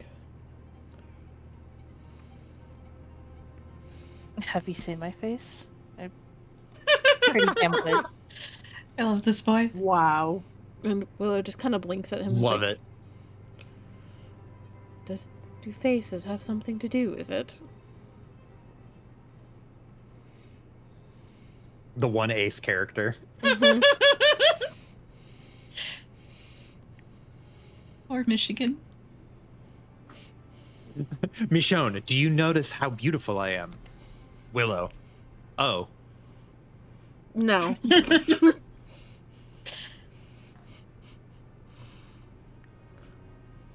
What is it you're asking me to do? Not asking you yet, but... Well...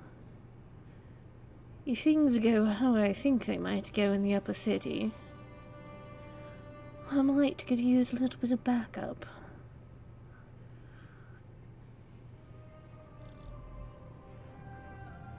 Who can use a bit of backup? Her.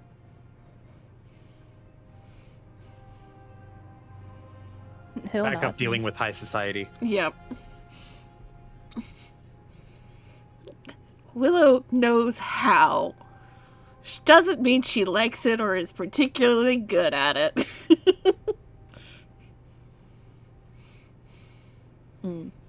He nods and just let me know when you're going, and I'll get dressed. We'll give a good pat on the back. I have a feeling you'll end up enjoying it more than I do. At least the wine should be good. It's fantastic. And she pauses and looks at him. Did you get wine while you went and talked to this other one? You think I wouldn't? And you It's the didn't first bring thing any I asked back. for when I joined you.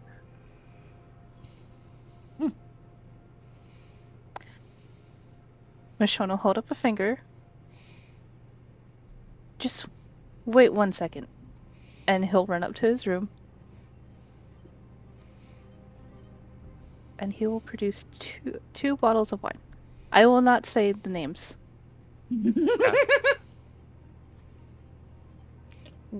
Willow, when he comes back with the wine, there is a, deep sigh that comes out of her, and she's, very clearly, appreciating these vintages. Looking them over, and then looks back at Michonne after a moment. I think we might need to open one of these tonight.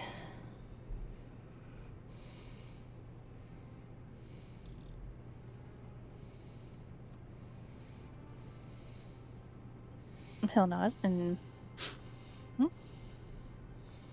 enjoy a glass for yourself. You've been working maybe a bit too hard. I mean, now we have reason, but up until then. She kind of like snorts and shakes her head. Nothing such as too hard for Delaunay. But I will take you up on that offer when we get back this evening. As good as the wine is here, I was getting tired of it.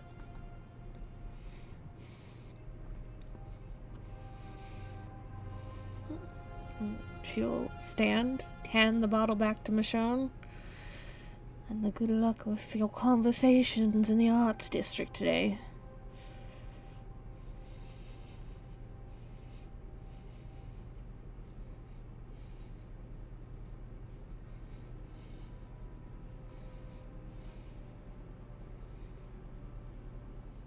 I'm sorry, that was good luck with what? Your conversations in the arts district. Gotcha. Okay. Yeah, he'll nod, and then if they are not going to Upper Mirkot, he will not dress as fancy. He's not going yet. Not He'll be yet. soon. So where are you headed first? You wanted to go get the fake arms and supplies from the Launay General? Yeah, I guess we can start there. And I guess I need Maddie there too to make sure that it fits. Yeah. Shopping So time. little bit of a quick stop and shop. It's around probably like 10 or 11 by the time you eat breakfast, like wake up, get dressed, eat breakfast, head out, arrive at the location, the wood crafting shop, find a suitable fake arm prosthetic that can fit and work, and then you can buy it. It's not, you don't need to actually spend gold, but you'll have like a bare bones set of like 3 or 4 of them, and then as you pack up and start to head towards Delaunay General to grab some supplies, you hear the hold on, I need a different music change for this. Let me see here.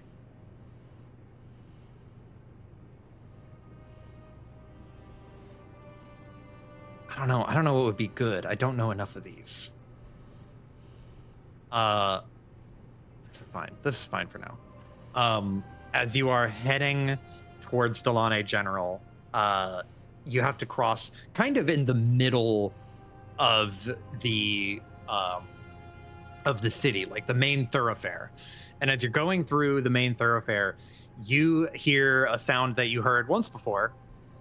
This like kind of clanky, metallic, like rumbling and like an engine sound. Above table, it is an old vehicle engine. And as you are walking, like the crowd is kind of gathering and starting to form around where the noise is coming from, and people are starting to get out of the way because obviously they don't want to stand in front of it. But as you are walking down, Willow, you see that puttering down the main thoroughfare is Barnaby Biggs and one other person and the driver in this vehicle, that like this old school, like clanky machine that you've not seen before but one time. And they're just coming straight down the main drag. Does she recognize the other person? No, you don't know this person. Does it seem like they're just going for a joyride, or are they like leaving? They're going they're going to a place. They're driving to a destination. They're not leaving town.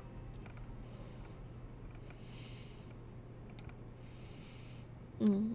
Oh, and the person riding shotgun to the driver, Barnaby takes up the whole back seat, but the person riding shotgun is a very well cut, clean shaven, like white man with brown coiffed hair at the side, and he looks very traditionally masculine and handsome, like kind of generic white guy, wearing like a nice suit, very appropriate, like brownish black suit and tie.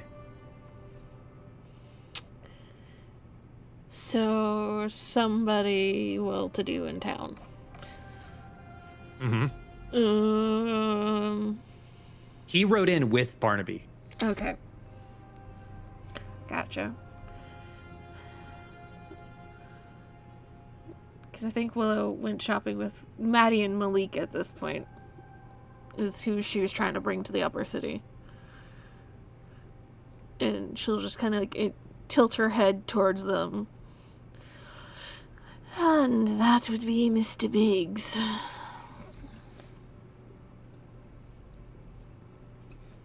It's a fitting name.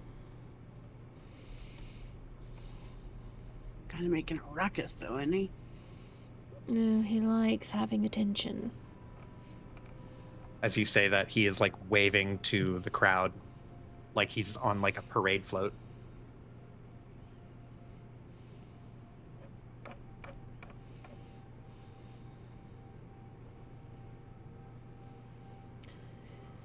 I can tell you he is getting through this city with the pomp and circumstance that he seems to be demanding.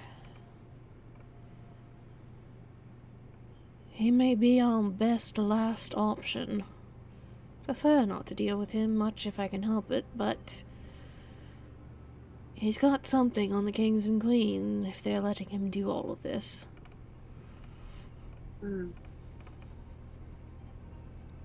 So should we try talking to him first then? Will looks to you, and there is, I think for the first time, just a slight hint of desperation in her face.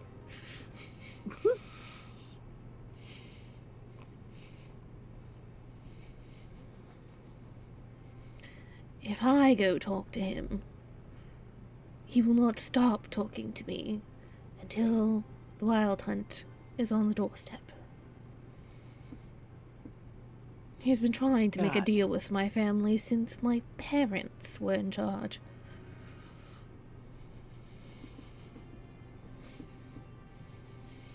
Got it. Okay.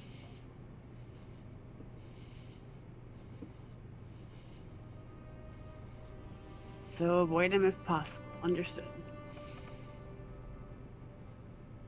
Though that contraption of his is fascinating.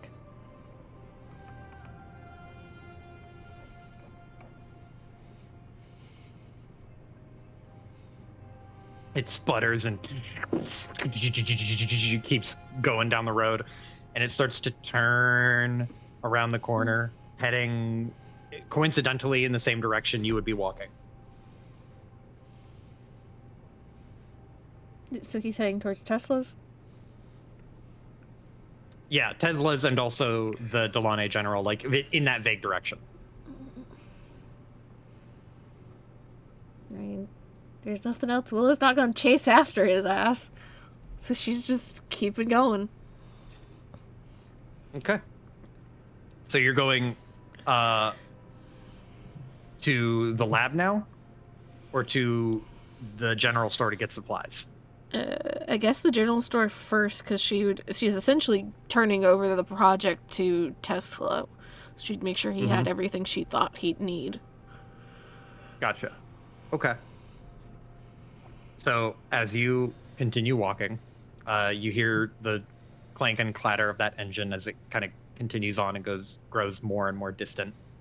It doesn't move very quickly. It's at kind of like a slow, like just above a walking pace as it kind of parades through town. So it's not fast, but it fades off into the distance.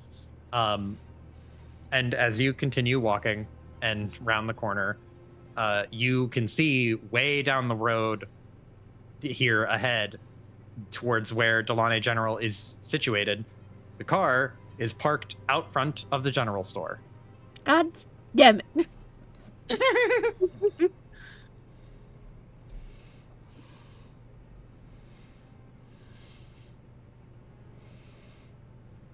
There's a pause. She stops walking. She stares. Looks at Maddie. Looks at Malik. Looks back at the store.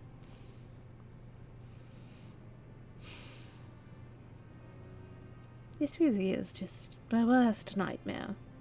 All boiling up into one single day. You want to give me a shopping list? I would, but there's some things I'm not sure how to properly describe for you.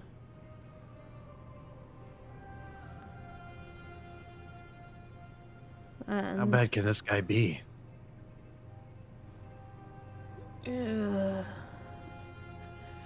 Oh, he just sighs and groans and maybe he's better than his letters would put on. But there's a reason why we keep him out of Termont.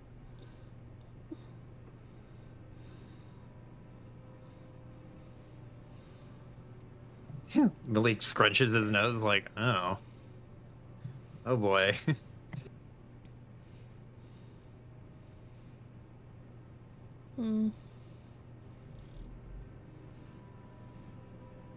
Yeah, if nothing else. She looks at Maddie. You can be loud and I can hide behind you. And she points at Malik.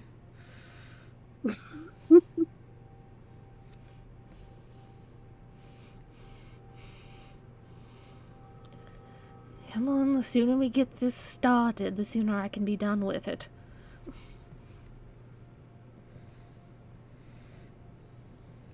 Malik looks at Madigan, like, is we doing this? You good? Maddie will put her hands on her hips and walk in or walk forward. Take charge. Being loud is something she's great at. Okay. You all walk on. As they're walking into Delane General, Michonne, since Anissa is not here, Michonne, what would you want to be doing in the interim?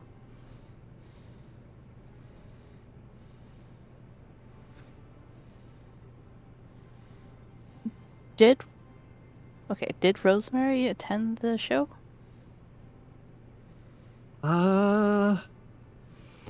He would have invited her, but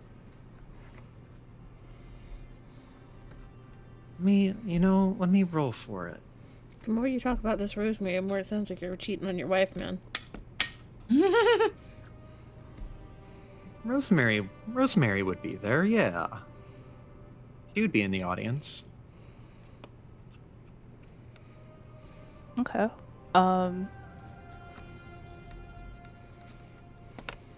I think Michonne would offer to go with Abigail to warn the convent. Okay, so you're going with Abigail to tell the convent about the wild hunt. Mm-hmm. Okay. As you are walking with Abigail, is there anything you would want to talk to Abigail about? Been what, like three days since our conversation? Yep.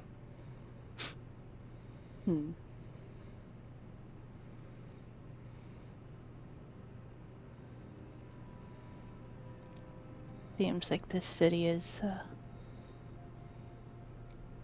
probably too exciting for what you were imagining. After the dust settles, will you return?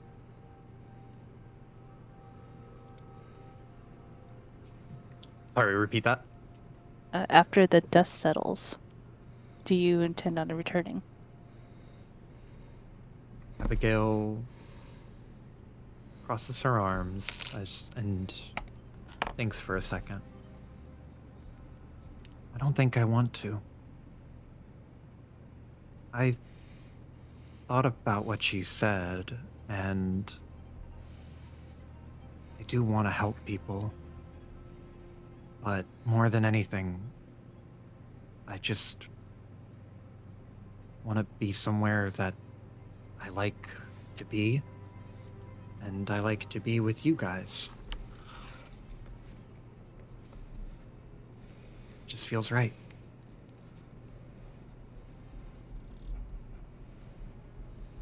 Shona smiles and he nods, and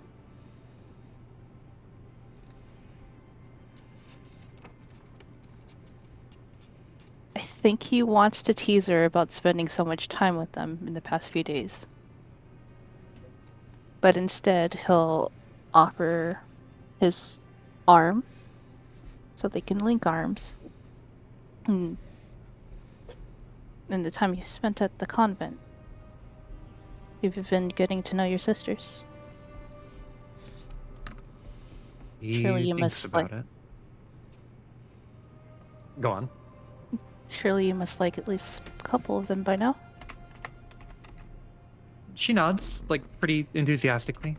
Yeah, they're good. They're good people. Sister Rose enjoys. Well, she enjoys poetry, and it's nice to see someone who's into something that I can enjoy as well. And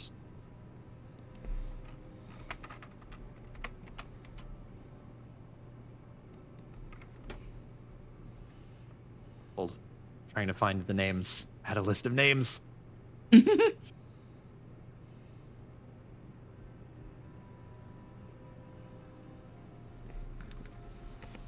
And Madame Sonia keeps everyone very occupied. There's plenty to do.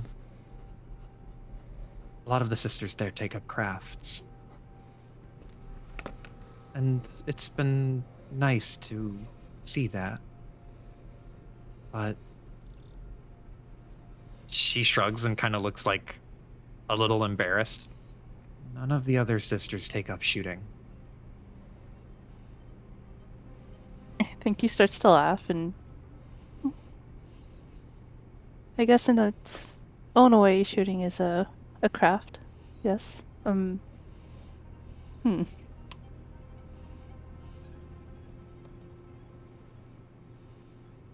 It was Paige who started her on that, right? Onto shooting? Yeah. I think. Either her or Hylas, and Hylas like helped teach.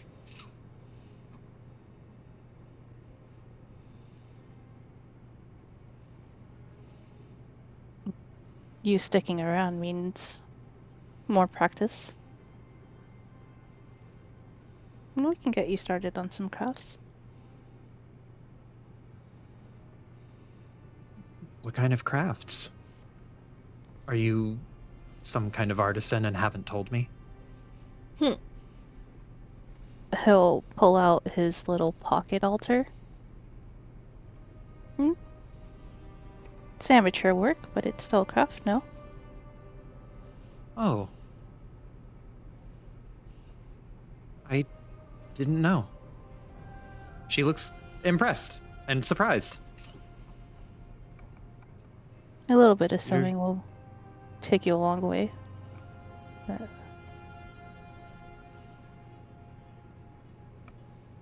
She looks at it, kind of, it's like, again, like impressed and surprised, and then she'll smile and look back at you and say, "You're an artist in more than one way. I feel like that's really unique."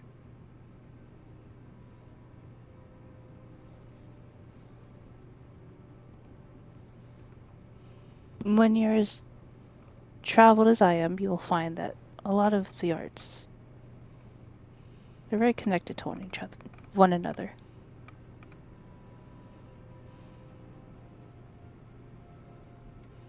What arts can you do? Aside from dancing and sewing.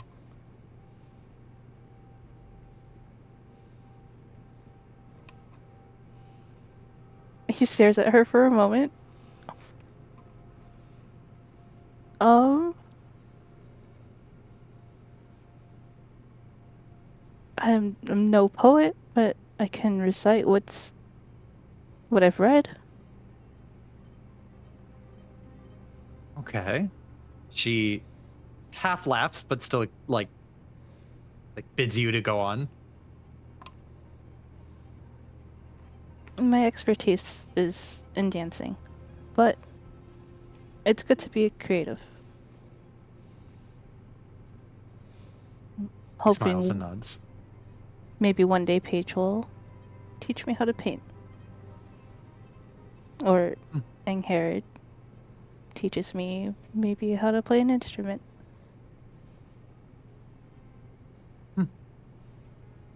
If you did music and dance and art, I feel like you'd be a real one of a kind of person.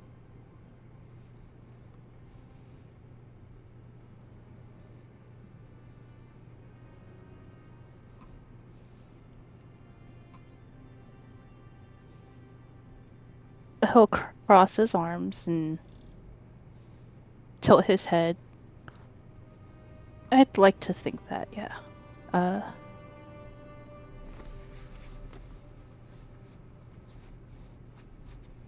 You and the others, at the very least, from my experience, are very different from your counterparts.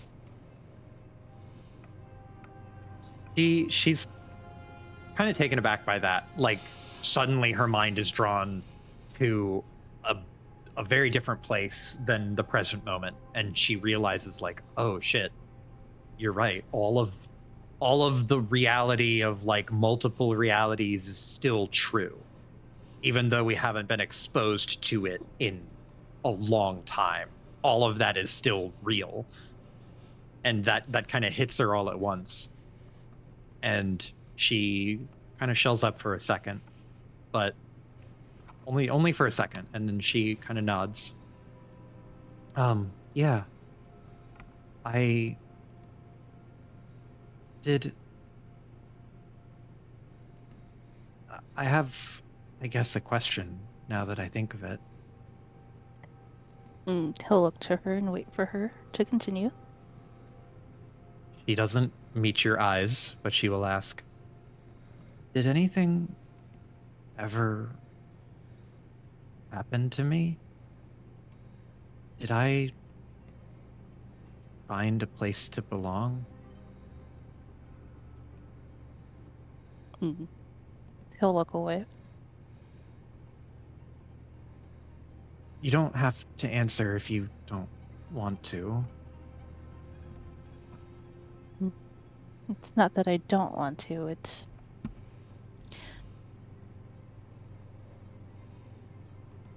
The longest I was with another group was maybe about a year.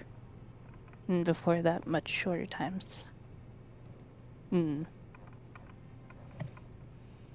think this group, your group in particular, is reaching my second longest. That is to say, I just simply don't know.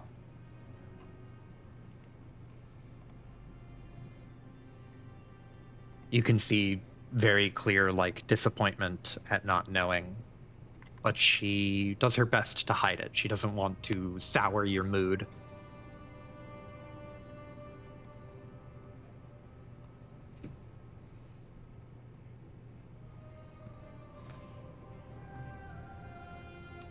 You're the first that has gotten into shooting.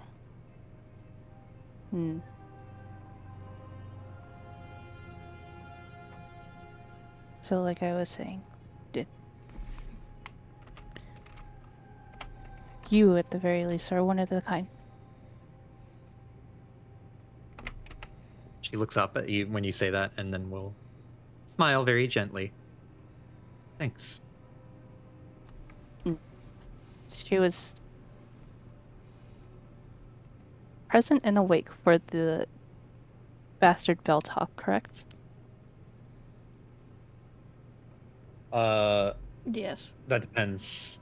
Wait, when, when and where? Then he came bursting into the room saying, Oh, yeah. there's Yeah, another yeah, yeah. me.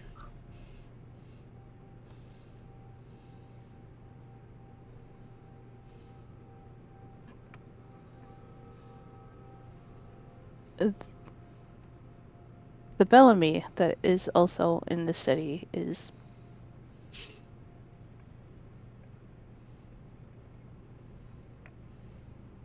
as annoying as I find it, it's too similar to me.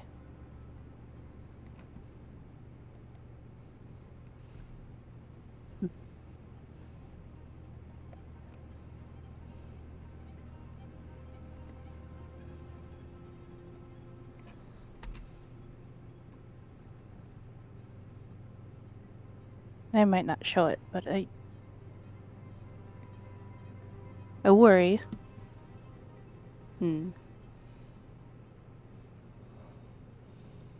Were it not for that worry, I don't think I would have survived as long as I did, and he wears that on his face. The other Bellamy does? He nods.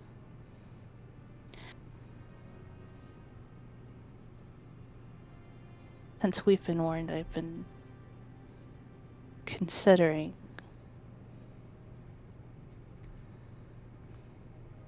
I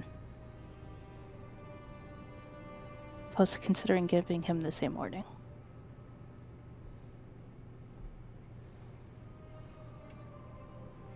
About the Wild Hunt? Yeah. I think you should.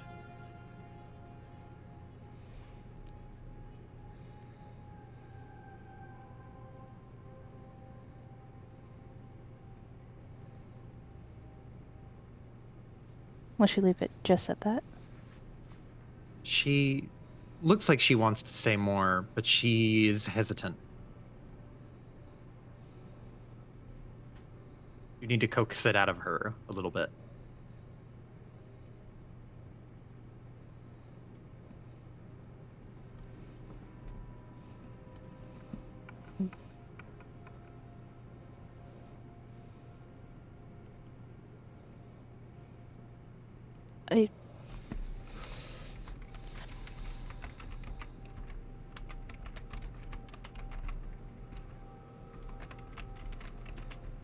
I am not sure what he's up to. That's also one of my worries.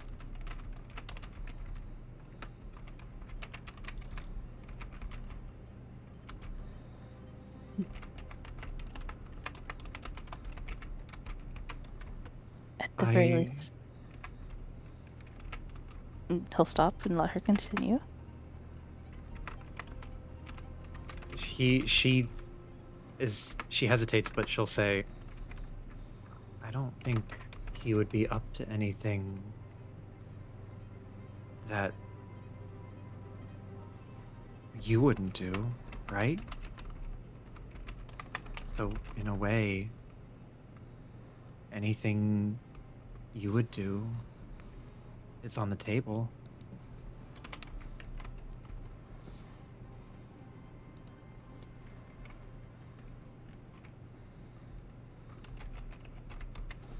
He'll nod, and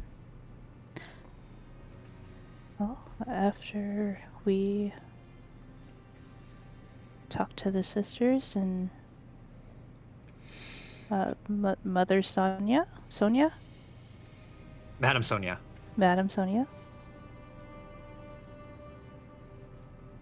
I'll pay him a visit.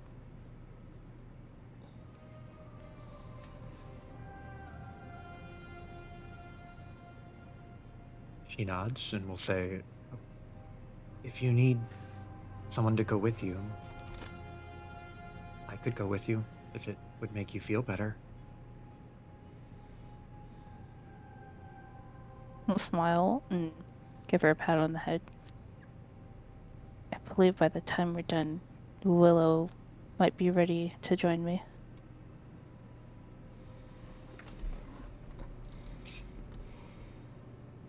He will nod and leave it at that.